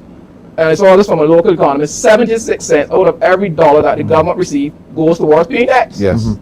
Leaving only 24 cents to spend on Barbados and the Barbadians. Right? Has a debt service ratio of 76%. That's why we are struggling as a country. Every time the Prime Minister leaves, she comes back with another loan. Just the last few days, 400 million line of credit and a big travel bill, and a whole travel bill because she loves an entourage. Over 100 million. She loves an entourage. And remember, this is over 100 trips in about 80 months when you factor in COVID. So she brings back the gift. She comes back with is another loan. 20-year payback, 25-year payback. That my unborn grandchildren will have to pay. And we here are dealing with 76 cents out of every dollar in government revenue paying toward taxes. So things continue to be a struggle, and the government has gotten itself in the well talked about debt trap. Well, look, we are going to have to continue prosecuting the government. Oh yes. And Doc, you talked about loans. We need to ask the government on behalf of the people of Barbados whether commissions are being paid on these loans. Serious question. Yes, it's a serious question, Jason. We took a $500 million loan a few months ago in Boston. I think they call it the Road Tour. And the minister said, I'm not defaming anybody, the minister said in Parliament that White Oak was present. White Oak has been advising the government, and it was White Oak, and this is part of the public record, White Oak advised the government to NIS, write off the NIS debt. The monies that government had owed NIS in the amount of $1.3 billion. Okay? It is the same White Oak, and I'm not defaming them, that got $27 million US, 54 million Barbados dollars for a debt restructuring, when Greece and countries larger than Barbados paid far less to the persons who had done that professional work. And the Financial Times of London criticized it and said that the fee was excessive. Ryan Strachan said in Parliament that White Oak went along on the road tour when they borrowed $500 million US. We don't have a Freedom of Information Act, but does this government not have a moral obligation to tell Barbadians how much is being paid off every loan to private individuals? So people are benefiting off the backs of Barbadians? Jason Phillips, you hear what I tell you? That's an indictment on the government. More than likely, I don't think they went to carry anybody's bikes. They're professionals. And they don't work for free. And they don't work for free as far as I know. But why And can't the Oyata government? said he could have done it for free. He could have done it for free. He Yeah, said, I that's what remember he said that. Yes, That's what he yes. said. Ridiculous. Yeah. But I don't know why we are thinking that taxpayers are paying taxes on a monthly basis, on a yearly basis, into the coffers of this country, and they believe that we don't have a right Precisely. to know where the Yes. people's To know money it's going. is being spent. Precisely. Does that make sense? When did we get there? Yes, The yes. people's money is the people's money. When did we get here? And she felt she was doing us a big favor. No, this is not by her bringing money. her No. tickets Yeah. to Parliament. Look out, all of my tickets. This is the proof. You know, Yeah. she never told us the cost of this. No, she never did. And I'll tell you one other thing.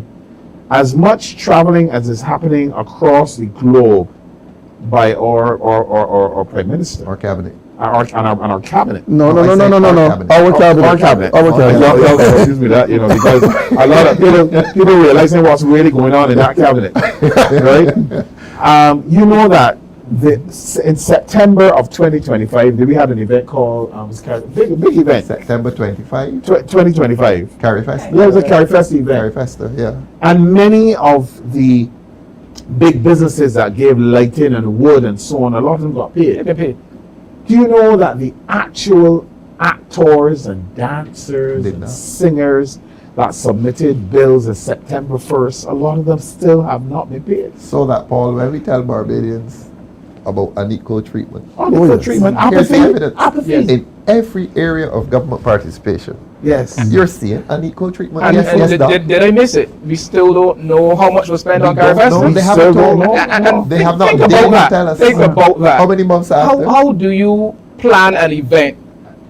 I'm assuming there was some kind of budget. On I'm taxpayers' assuming money. there was some kind of budget. Taxpayers' money is not your personal piggy bank. No. I'm assuming there was some kind of budget. And months later, you still can't tell us how much that event cost. Or how much of that budget How much you went over budget. went over? They And never this is disclose not the the budget first time now.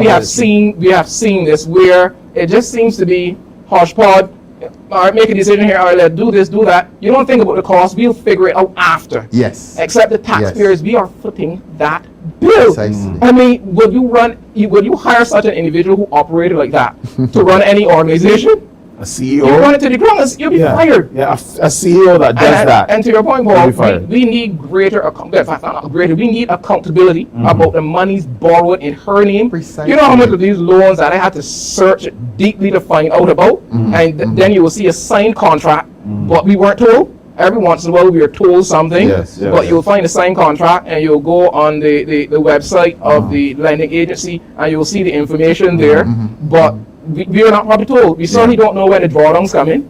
Now, obviously, when you apply for a loan, you don't get all of the money at one time. You have drawdowns, you have to meet conditions and so on. But we know nothing about that. No, we don't. But we know billions have been borrowed in our name, a lot of which, hundreds of millions, if not billions, have been received. Yeah. And what has been done with it? That's the point. That's the point. As far as I'm concerned, when I look at the state of Barbados, especially our The infrastructure, infrastructure, the we roads. are not getting value for the money that we have borrowed. Is there any smooth road in Barbados? There's a competition, I understand, going where people are reporting the worst roads, and people are Yes. saying, no, we have the worst one. Bridgefield.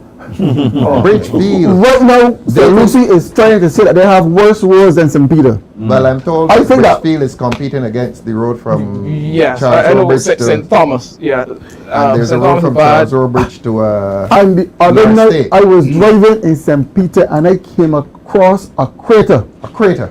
about the size. I mean, it took up the entire road.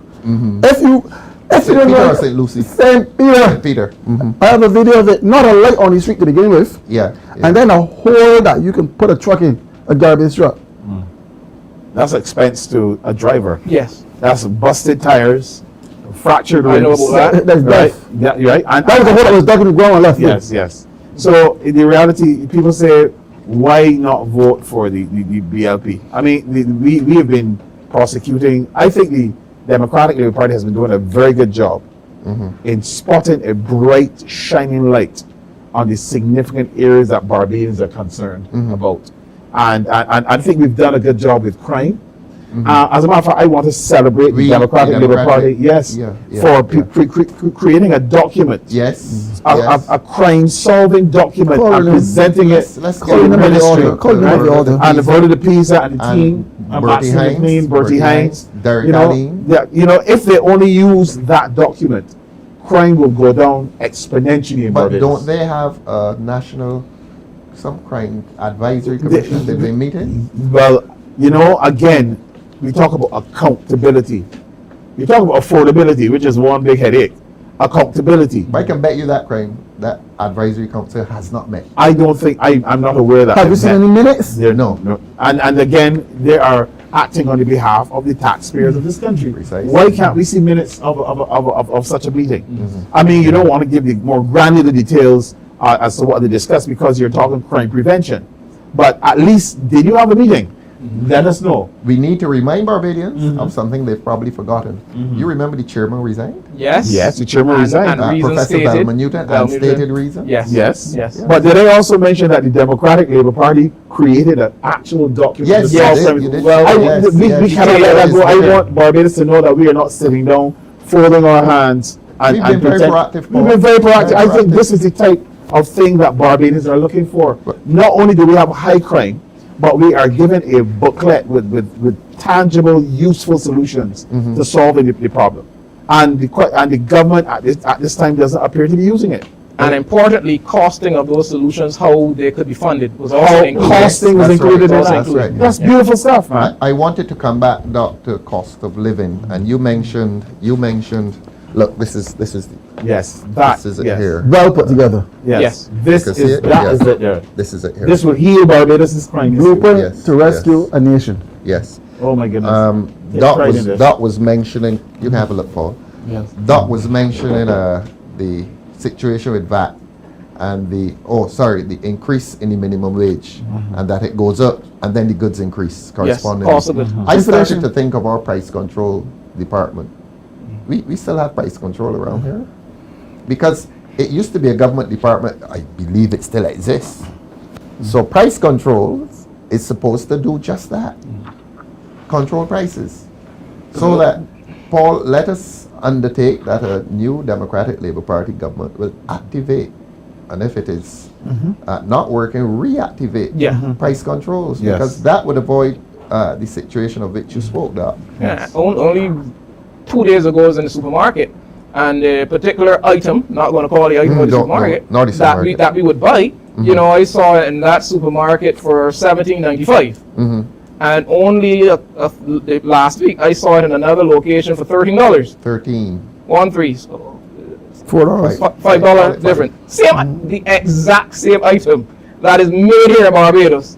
One place is selling it for $13 and the other place is selling it for $18. I've done better than you because I buy a certain product. I'm not going to say the name because I want the price to remain low where I get it. It's $20 cheaper in a certain place than a certain other place. And I am not telling you this because I don't. You got to tell me. No, I'm not telling you off air either. Because you will go down St. Peter and do a video. And the price will go up where I get it. I wouldn't. But it is $20 different. Jesus. $20. What is that again? I'm not telling you. So we have so the spice culture too? Remember, many persons aren't in a position where they can drive around. And even the driving around, you have to. The roads are too bad. In fact, I pointed out to my children recently, I remember when we used to be able to drive and see lights in Barbados. We would leave St. Philip and drive as far as St. Lucie, roundabout nearby the Bars Church, And it and used to stop be a here and pleasant stop there. exercise. Oh yes. Yeah. I ain't foolish enough to do that now. Gas is too expensive. And between the gas, It's too expensive. And the bad roads. And the bad roads. You And cannot do sleeping. that now. You forgot that the highways don't even have lights too? Really? In large sections, of course. Yes. Which leads me to, I want to ask you gentlemen, are Barbadians happy? Generally, are Barbadians happy? Barbadians are Do fed up. Barbadians sit on their side step and chat like they used to? Or if they're talking about crime, Barbadians are prices. fed up with the management of this country. But I'm using a simple word, Jason. Are No. they happy? Your videos don't speak of happiness. Some they're happy people to say see me, you, and they're happy for the prospect that you'll become the representative. a lady told me recently, she's been in England for a while, and she said that she cannot recognize Barbados. Cannot. The crime, the cost of living, Yes. you know, the poverty. We don't want to say it because you don't want to speak ill of your own country, but people are really finding it hard. Some light bills are, people have to pay light bills. When people gather, not we gathering, you see people liming, they're playing dominoes, playing cards, or just liming. I ask if they're happy because you will judge that by the content of their conversation. And what are they talking about? A fellow told me, They're talking about crime. a fellow told me this week that things have gotten so expensive, he learned to adapt. He learned to adapt. Adapt. He thinks he's adapting.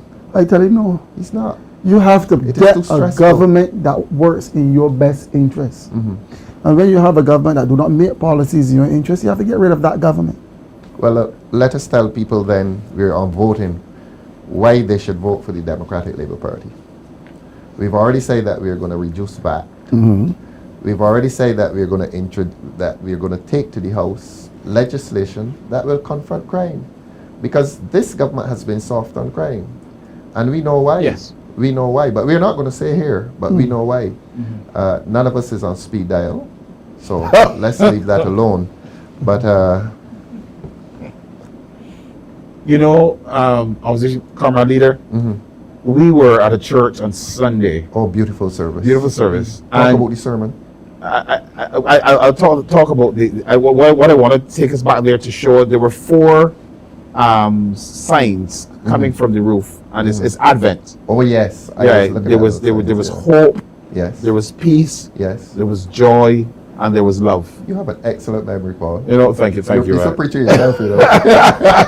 He's a man of the cloth. No. I'm a servant. That's all I do. Serve people. When we did our church service this year, sorry to interrupt you, but I want the public to know the quality of man that they have in St. James Central. You were our worship leader. Thank you. And you won a lot of hearts that day. They hadn't seen this side of you. You Okay. knew that Paul was a worship leader. No, he did not. You missed the church service when he did the worship leadership. Probably.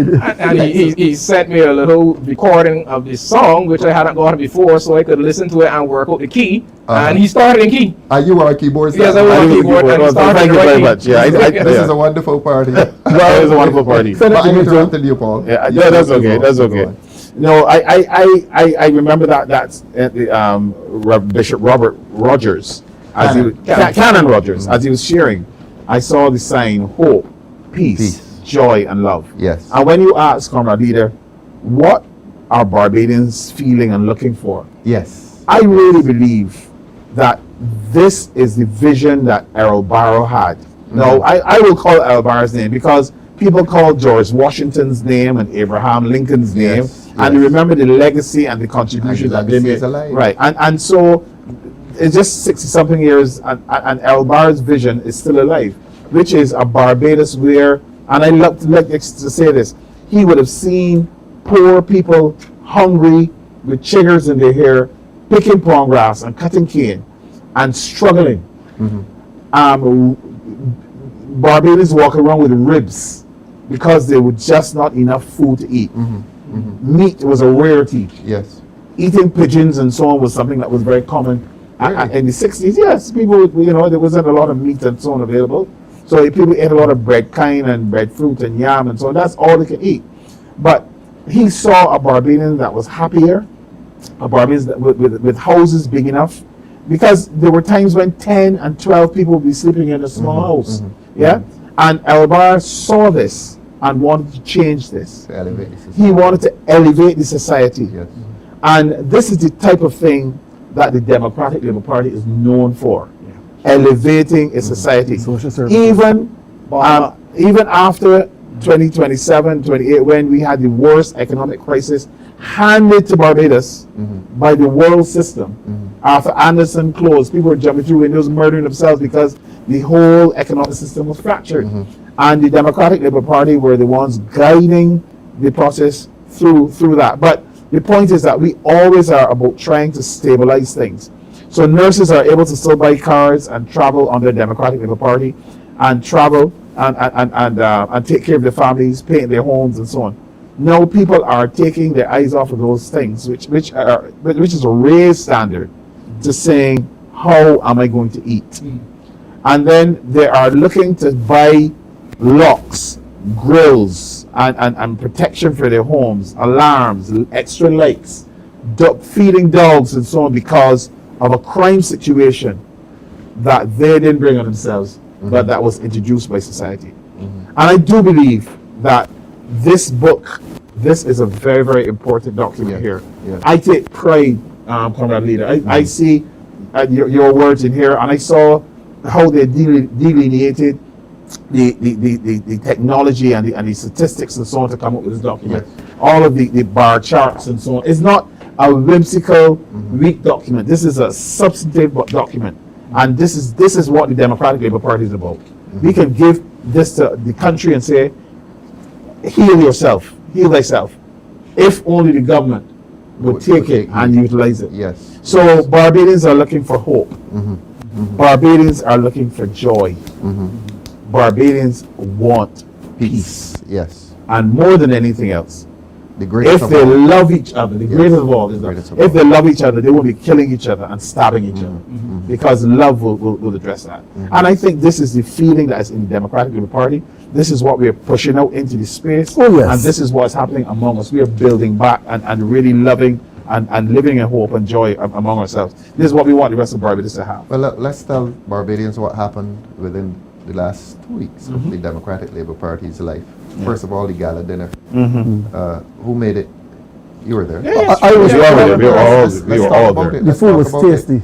We met Shirley there, as I said in the opening. Shirley from Canada. We're so happy to see you. Let's talk about the gala dinner. Let's tell Barbadians about Yes. the life that is the Democratic Labour Party. First and foremost, the auditorium was filled to capacity. And some people were outside. Yes. Yes. It was filled. People were well dressed. The food was lovely. Uh-huh. I would know. It was really good, you know. was. The food really was good. It was a classy event. Yes. And a lot of people from St. Peter came. Really? Oh, yes. Oh, yeah, I saw your table. My table, I was invited to that table. Well, I call it your table. I remember my constituency won the prize, by the way. The hotel thing. I'm very proud of that. Okay. You know, so we were Oh, he's a good guy. St. James Central. And then He went to school in St. Peter, though. Okay, all right. Yes, you have that one. Yeah, I was out of school. Yeah, that's right. That's right. let's talk about Sunday. Yes. How we got there. Let's start at the beginning. Yes. Who wants to go first? I don't think Elvis was on it. I came afterwards because I was at my assembly. Will you talk about the trip up, Paul? I thought. I think you sat near the Yeah, it was very, very close to you. And you know, I saw the Democratic Labour Party with seats and moving.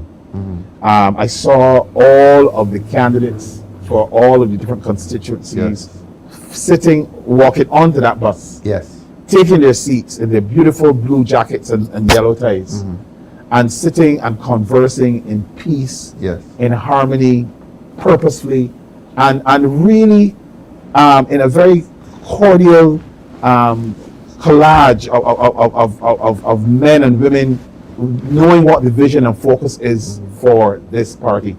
And we were all on our way to church. And the 4 words apply to us. And the 4 words applied. The bus was filled with hope. Yes. The bus was filled with peace.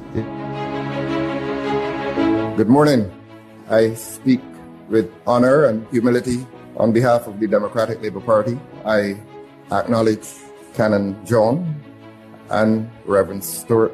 We come not to defile sacred space with political messages. Today we are grateful to the Canon, and we feel indebted to him for reminding us that voices in the wilderness relate not only to geographical and physical spaces, but that it is a moral space, and it is a moral space that involves telling the truth. And while the church leads us to higher salvation, our political voices always intend to lead us to a place of justice.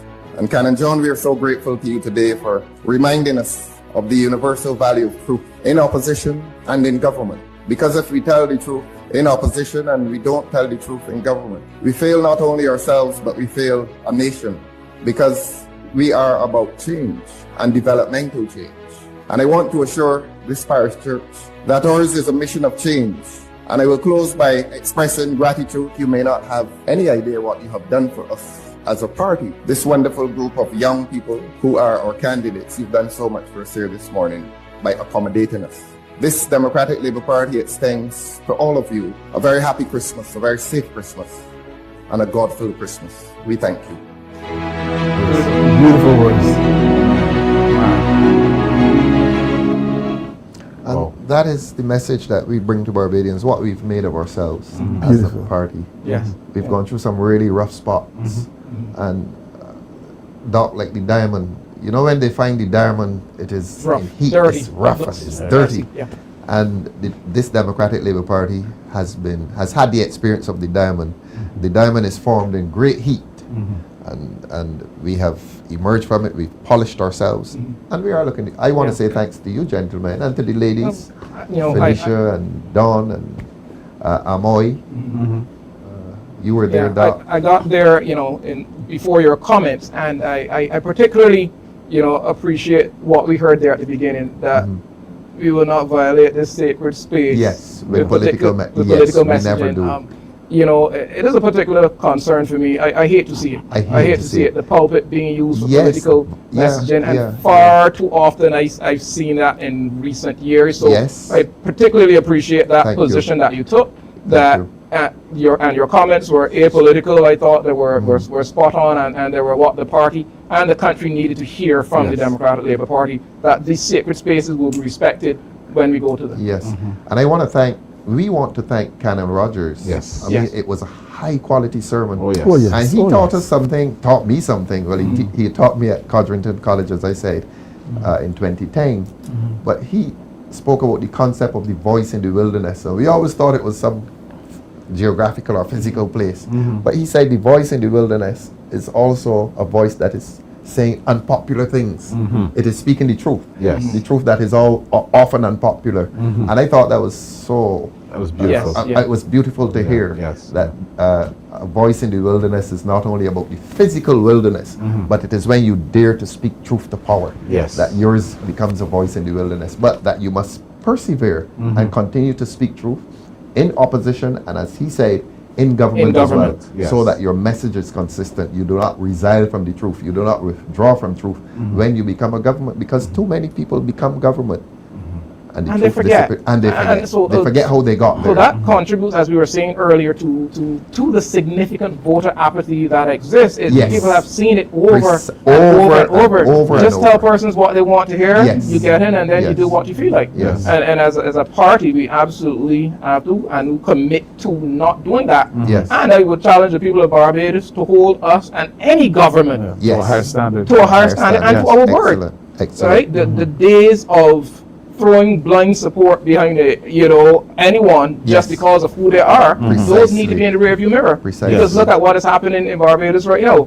It's a struggle. We have to hold our elected officials, who are paying themselves quite handsomely, by the way, we have to hold them to account.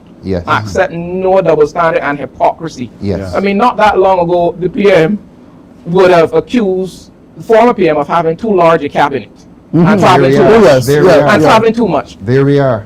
And in 9 years as PM, he didn't travel a quarter as much as the current PM has traveled. Every week and one half. She's on the island, and we have no idea where she is. We don't know. I'm old enough, and he said this to someone recently, I'm old enough to remember when Barbadians were given the courtesy and the decency of knowing when our Prime Minister has left and on what business. Precisely. We only find out, by the way, when we hear Acting PM Sandra Bradshaw, Acting PM if you're here, Dr. Dugan, if we hear. If we're here, yes. We are not told. And then a few days or weeks later, we'll see in the media about another loan. Or another award. How does that help and benefit Barbados? We have among the highest cost of living in the world, and as I point out to persons, isn't just the highest cost of living, we also have among the lowest purchasing power. What I was speaking about earlier in terms of how far a dollar goes. In reality, that a dollar in Barbados doesn't go very far. that is our reward for our prime minister traveling all over the place. You call it something poor. What do you call it? The Purchasing power. No, the poor. The working poor. The working poor. Yeah. There was a time when the poor. middle class could save and Yes. you could survive. You could go on a little vacation here or vacation there. You can't do that now. Persons in the middle class, 5,000, 6,000 a month, are struggling for all of the reasons that we're talking about. Yes. And that have really come to the fore under this administration that believes in a top-down approach. Yes. That if we can get debt to GDP looking a certain way, and we can, we can get big contracts going, that somehow the wealth is going to trickle down. How has that been working out for us? It's Well, not. I had asked y'all a question as to whether Barbadians are happy. I would answer it myself. I don't think Barbadians who knew happiness, I don't think they're happy now. There's a lot of social tension. There's the fear when you leave home. What am I going to meet? Look at last night. That was a shop. I mean, a shop used to be such a peaceful place. A lot of people used to hang out in the village shop. Yeah. The village shop, you would see a little man sitting down in the corner. I remember And when we used to somebody's over hang the out on the counter. corner of the street. Precisely. 8, 9, 10, 11 o'clock at night, and you didn't worry about catching a Doc, stray I want bullet. to challenge you. Find a village shop that still has the counter that you could lean on it. And that's so significant. They all have these barricades now. I think there's one shop in Barbados left. You know the counter, the old counter, the you counter used to shops, order your groceries. Yeah. I think there's only We still have one in shop. Church Village. You have one in Church. Well, that's Yeah. two. There's one in Lodge Road. And Maps still has a open counter. I think You that's sure? one. Not sure. Yeah, I think so. It's becoming a temporary pass, though. Yeah, It is, Yeah, because of the Because- security situation. Yeah, and that is an aspect of the village culture that has I been also lost. remember People the used to moonlight hang walk. out in the shop. You remember the moonlight walks? Moonlight walks. Yeah, walks. yeah. Yes, actually, people used to during the holiday, Yeah, moonlight walks. and especially at this time of year, people would go on walks Yeah, at night. at night. At night. You know, I just recently remembered leaving Coverley. A lady was leaving Coverley, and as she was leaving, going up towards the direction of the St. Philip, somebody jumped in the road. These guys jumped in the road, took her out of the car, and took her car, and she had to stop them and say, "No, give me the baby, give me the baby." Really? Yes, In Barbados? Yes. How long yes. ago was this? This was this would have been about 90 days or so ago. Between 90 days and 100. That's why I asked Paul, are we Yeah. happy? Are we Yeah. a happy Yeah, population? because but if it is happening in pockets like this, there are many things that we are not aware of, and sometimes I'm wondering if the government is smothering what is really going on in the police stations and across Barbados. If the reporting is really as accurate, because Well, to I'm be sure. fair- to be Yeah. fair, sometimes you don't want to alarm people by The giving alarmists. them every last Yes. story. Yeah. Because Yeah. it would make people unhappy. It keeps Yes. people on edge. Yes, But at but the it same is the time, reality. it It's is the the lived reality. reality of Yeah, Barbados. yeah. And so we need to turn that cycle back. Mm-hmm. You know, we talk about this. We Yeah. need to turn the cycle back. And the Democratic Labour Party has the capacity. We've demonstrated it. Yes. We've Right? demonstrated. We've demonstrated I mean, it. this is about work ethic. Yes, this is what work ethic is about. Solutions. It's about looking at the numbers and putting your laser on where the challenges are and addressing the issues. In healthcare, we know what is happening in healthcare. There's a reason why people are dying in the A&E department at the level from, metabolic acidosis. So, I mean, you shouldn't be dying from that in 2025, right? Because we have issues with bedboard management. How you rotate beds in a hospital to keep people moving out of A&E on towards. But this government encourages a feeling that we cannot do better.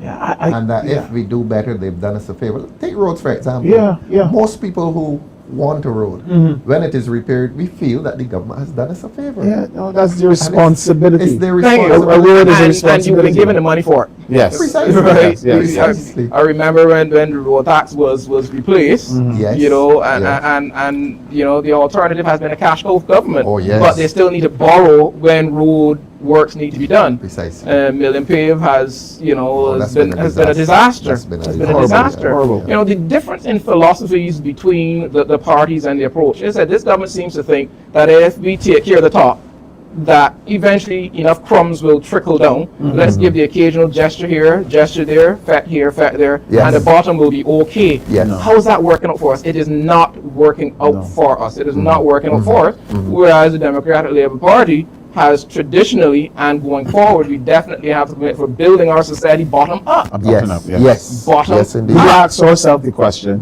what is the issue? And then we begin to fix the issue.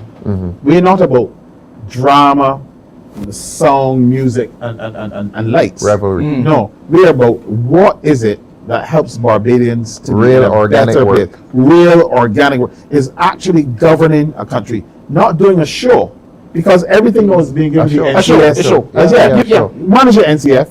Bring some lights. Yes. Bring some tents. Yeah, feel good. Feel good. You remember Very nice. at Lloyd Erskine Sandyford, the education transformation, show that Sure. they had up there. Yeah. Wash of money spent. Where is that now? Yes. Nothing. Yes. And transformation, as I always say, a caterpillar goes from being a caterpillar to becoming a butterfly. It's a metamorphosis. It's a complete change. It's a complete transformation. Yes. That's not what's needed with the education system in Barbados. We have a very good foundation on which to build. And what you have to do is tweak what you have. You know where the gaps are. You need to fix those gaps. We know that there are people that are slower learners. They're not slow learners. They are slower. They'll catch up eventually. We know there are people that are dyslexic. There are people that have, I keep forgetting this thing all the time, they're on the spectrum. The autistic spectrum. And there are resources and so on that could be put to those groups of people.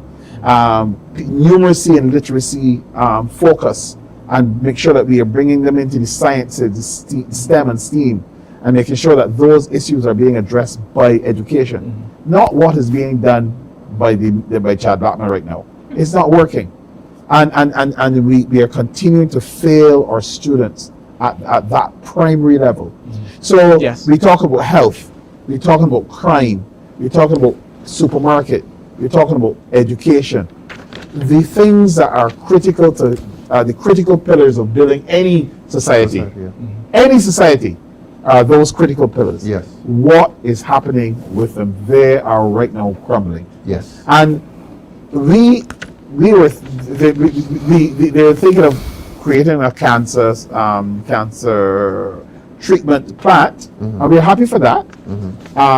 But let's go back to the basic things of polyclinics that function properly. Yes. At that basic, do they have adequate nurses? Do they have adequate drugs? Do you have the right quantum of doctors to see the patients? Are there enough? Is there enough equipment for dressings and vaccinations and so on? The basic things that keep. Jason is staring at you because he wants you to talk about adequate hours. Adequate hours. Yes. Open it for adequate hours in St. Peter and St. John and even St. Vincent Scott Polyclinic. And Randall Phillips, I put your case around. One of the tax concession given to a private facility with the promise that there will be some benefit to the public, to the public healthcare system. Yes. What of that? Yes. What of that? We never heard any details about it, and I suspect 10 years from now, we still won't know what those supposed benefits would be.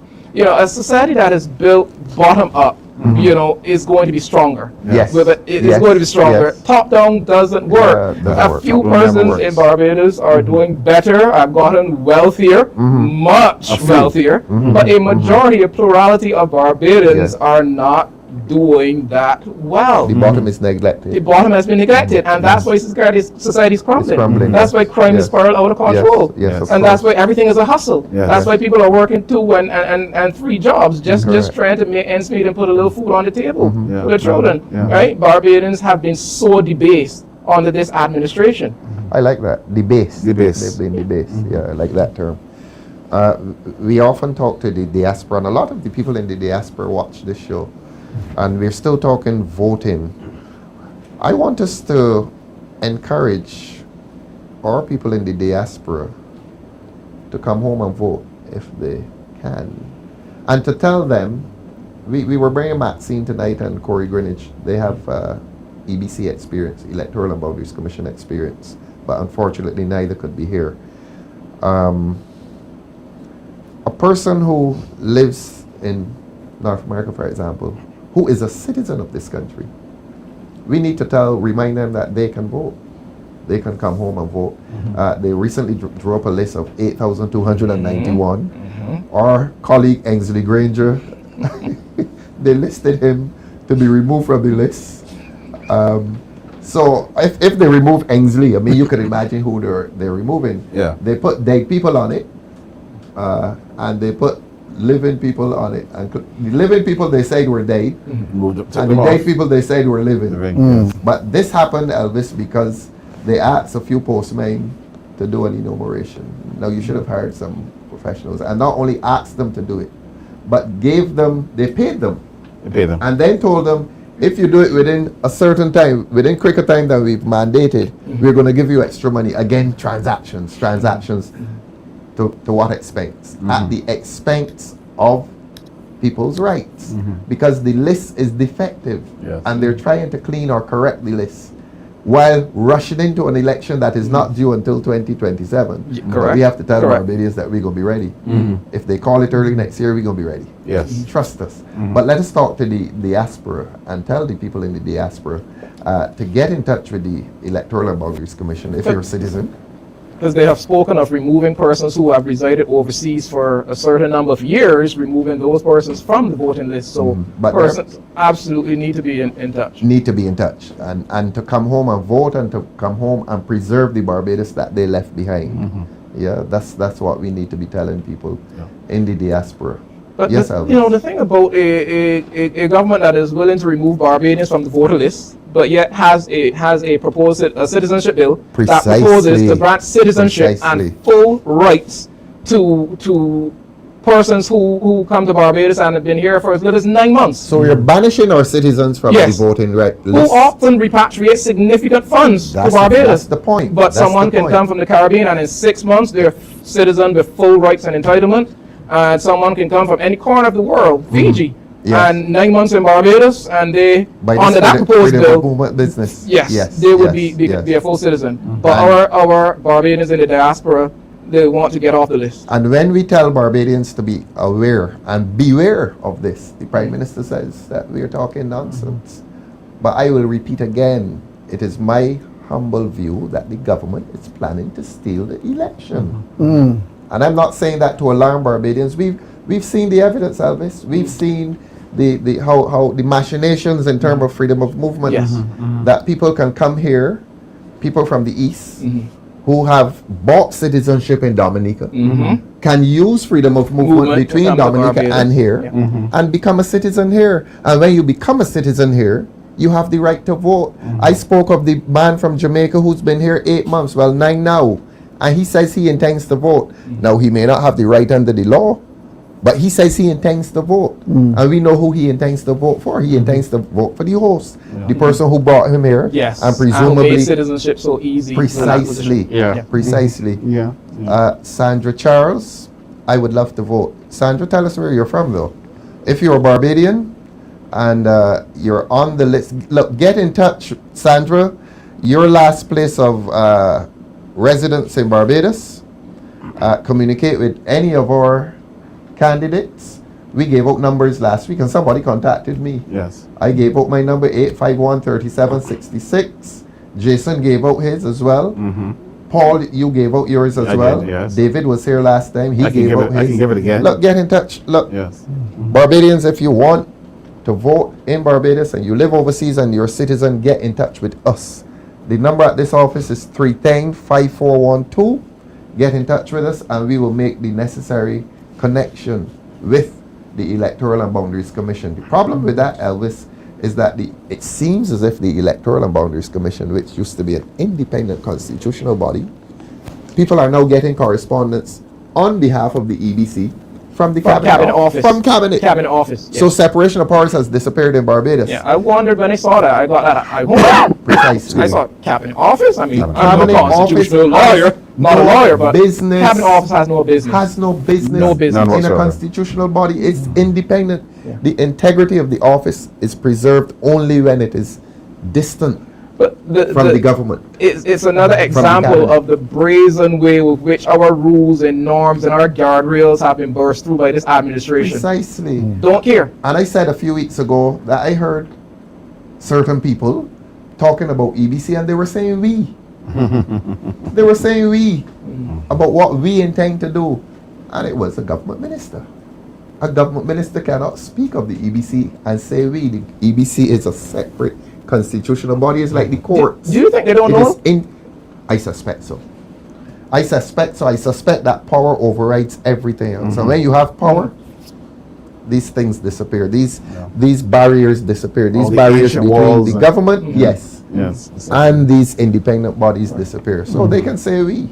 It's like a monarch. We have a monarch in Barbados. So that's also how you can disturb an Auditor General from his Sunday meal. Precisely, you disturb him, Okay. or you ask a DPP Yes. to give account for what he is doing in Yes. the court, and the DPP should have no connection with the government. Correct. Yeah. You mean that the government will be able to determine who is prosecuted in future?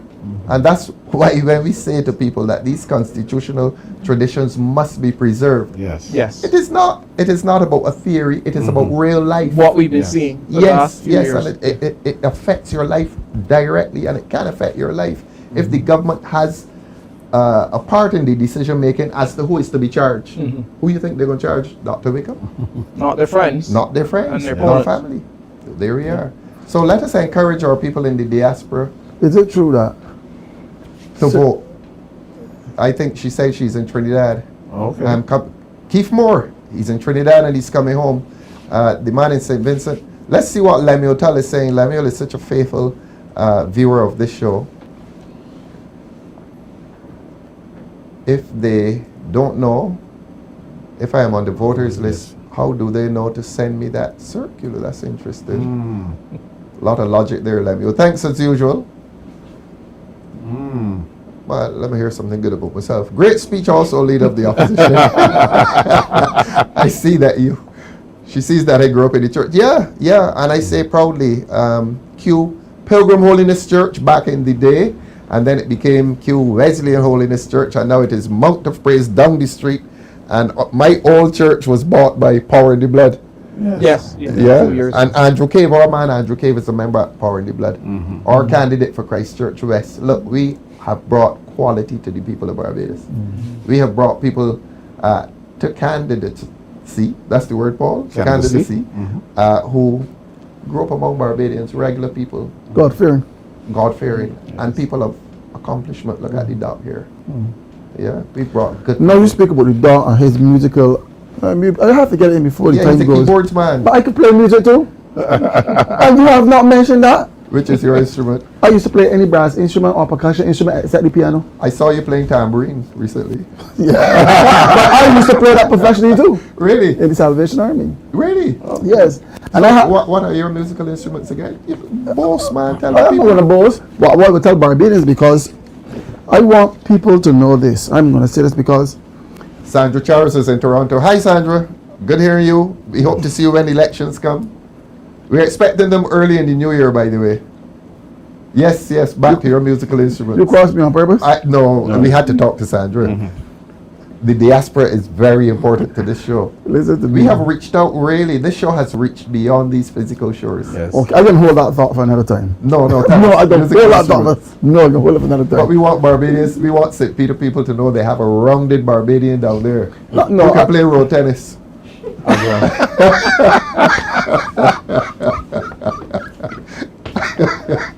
Somebody in St. Peter can defend me for you. Know? You know my family's from St. Peter too. I was told so last Yeah, time. my father. I was told so. My aunt is from there. So you're a piece of St.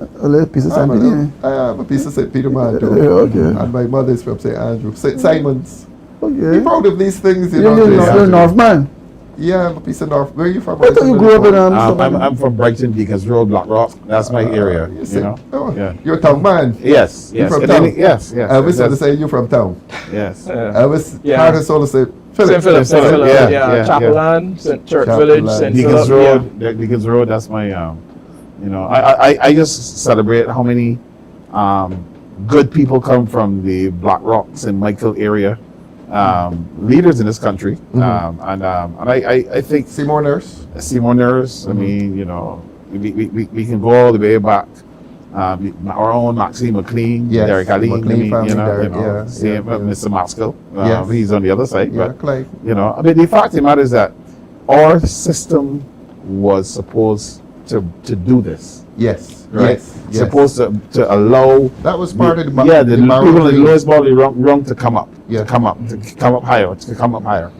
And that is the Democratic Labour Party dream, and we want to continue to do that. Yes. Continue to bring Yes. people up, So musicians like my friend I here. used to be a musician. It's I don't practice anymore. like riding a bicycle. Music will embarrass you if you don't practice. Yeah. People tell you that. It's You better practice. It's better You better practice. practice. So you're not going to disclose these musical instruments? Oh, yeah, I used to play brass. I used to play cornet, trumpet, Really? mainly, yeah. So I why used to hiding play it right surgeon. under bushel? No, because I decided to share that because, in fact, no, I thought about that another time. Okay. Time is gone. Yeah, Yeah, it it's is 9 o'clock. 9 o'clock. Let's Wow. get one more message, Director. A good one. Yes, we need to get Shirley, you're back in Canada and you're talking to us. We need to get the young people to attend church. They need God in their lives. And we are unapologetic about our faith. Yes. Even as politicians, people expect that politicians are that they're bad people and they're just cunning and they're just interested there's in some power. who for it. So believe that if you are serious about your faith, you should have nothing to do with politics. That the two aren't consistent. precisely. I clearly hold a different view. Precisely. It's really certainly the Christian faith is making a mockery of that faith. If you believe that the blood of Jesus can heal the sick, raise the dead, and do all of that, but can't keep you pure in politics. Yes. And on Sunday we spoke about the similarities between the political and the pastoral, both about service. Yes. Yeah. So Service. that we are unapologetic about being people of faith. We don't force it on people. We don't impose it on people. Their choices. But yeah, that's We understand service. Yeah. we And that's understand what it is. A service. Whether minister- as pastor or politician. But we understand the word service. minister means servant. Servant. There we So are. if you're a prime minister, you're the primary servant, or a minister, an MP, you are a servant of the people. You are a resident linguist tonight. Well, thank you very much. In pharmacy, we do a lot of Latin, so forgive me. But it is important to remember that is a bottom-up thing where you serve, you're down here and you're serving people above you. Not the other way, where you're not just be stamping on people Yes. and belittling people. Jason, you wanted to give some parting words. I saw you leaning forward. No, I You was- were just admiring Paul's Yeah, linguistic I was saying that my skills. first degree is in philosophy. Really? And, yeah, Okay. and tonight he's really. You did this at UE Yeah, well, yeah, I did. as part of the Barrow prescription for education to Listen all to in me. this There's a country. lot of things about me. Okay. All right. Hold it. Good For the things. time being. One Good more things. message. That's Esther Blue telling us something there. Excellent presentation. As usual, As and usual. Thanks to the producers. Yeah, thanks to the. We can call the names of the producers. Yes, of Thanks, course. Brenda. David Boeing, Melissa Howard, and Mr. St. Andrew himself, your neighbor, Ramon Goodman. He leaves. Look, he canvasses St. Andrew on Tuesdays, on Thursdays, every day, I think. I would know. And he leaves and he comes on this show. I would know. He would tell would you. know. He would tell you the story. Hold your secrets. Hold your secrets. So that is our technical staff: David Boeing, Melissa Howard, Ramon Goodman, really dedicated yes. behind the scenes Oh yes. for this show, for the sake of the show. It's been a pleasure, gentlemen. It's been a real pleasure. You did this at short notice. We were supposed to be looking at the legislation pertaining to voting in Barbados. Corey could not make it. Maxine could not make it, and at very short notice, you wonderful you were supposed to come in any event, Elvis. Yes. Yeah. But you wonderful gentlemen filled in beautifully. We are always ready to serve the Always good people ready of to serve. Barbados. Yes, Good that's ministers. right. That's right. So, viewers, thanks very much. God bless. See you on Tuesday with the young people and Thursday next week with the big people. Have a good week. Bye-bye. How you getting this? We all in this with Ralphie. Plus we all in this with Ralphie. Yeah. One vision, one people, one destiny. We all in this with Ralphie. We all in this with Ralphie. Yeah. Yeah. We all in this with Ralphie. Yeah. Yeah. He crossed the floor not for fame or glory.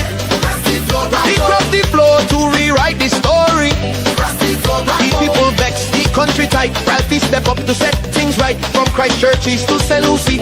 Everybody know he stand for we. He watch them laws line by line. He said follow the law, not the head lady. We all in this with Ralphie. We all in this with Ralphie. Yeah, we all in this with Ralphie. Yeah, one vision, one people, one destiny. We all in this with Ralphie. He crossed the floor to unite the country. So everybody sing in harmony. We all in this with Ralphie. Yes, we all in this with Ralphie. Hey, hey. Yes, we all in this with Ralphie. Hey, hey, hey. He said to the house, how you getting this? Watching the chaos parliament in a twist. One member while another talk too fast. Ralphie step in makes sense last. The people laugh, they clap, they grin. Cause Ralphie sharp, he know how to win. The law and logic, he keep them tight. He bring order to the parliament fight. Hey! R-A-L-P-H-I-E. We all in this with Ralphie. R-A-L-P-H-I-E. Stand up tall for unity.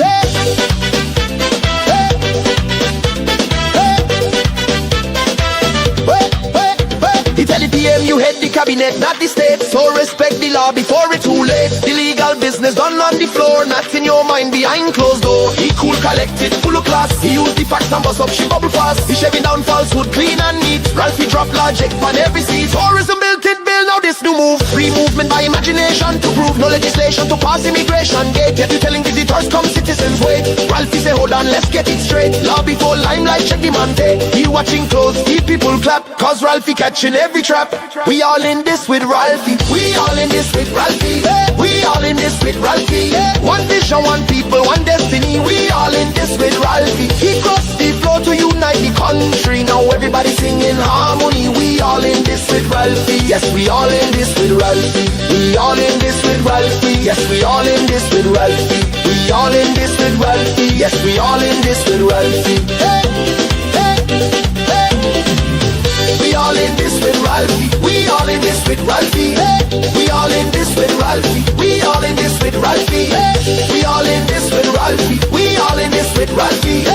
We all in this with Ralphie. Hey, hey, hey. When the bells start twist and spin, Ralphie stepping again. When imagination start run the stage, Ralphie pull it straight.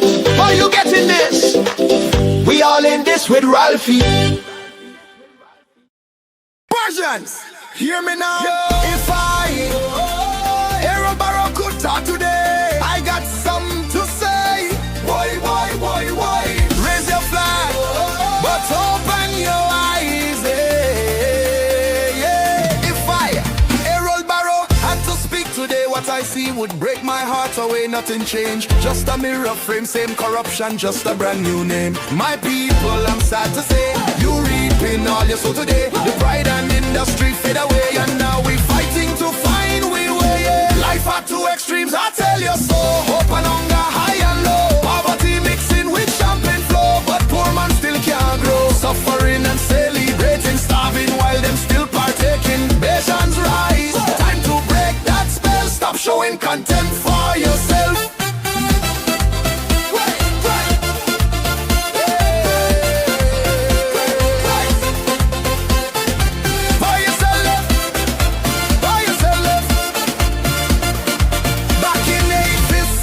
Say you can't change when thieves lead the way. Corruption sweet when give us pay, and government take what poor man lay. Taxation high like mountain peak, while schools and roads still spring a leak. Them flying high, them living sleek, but poor man vice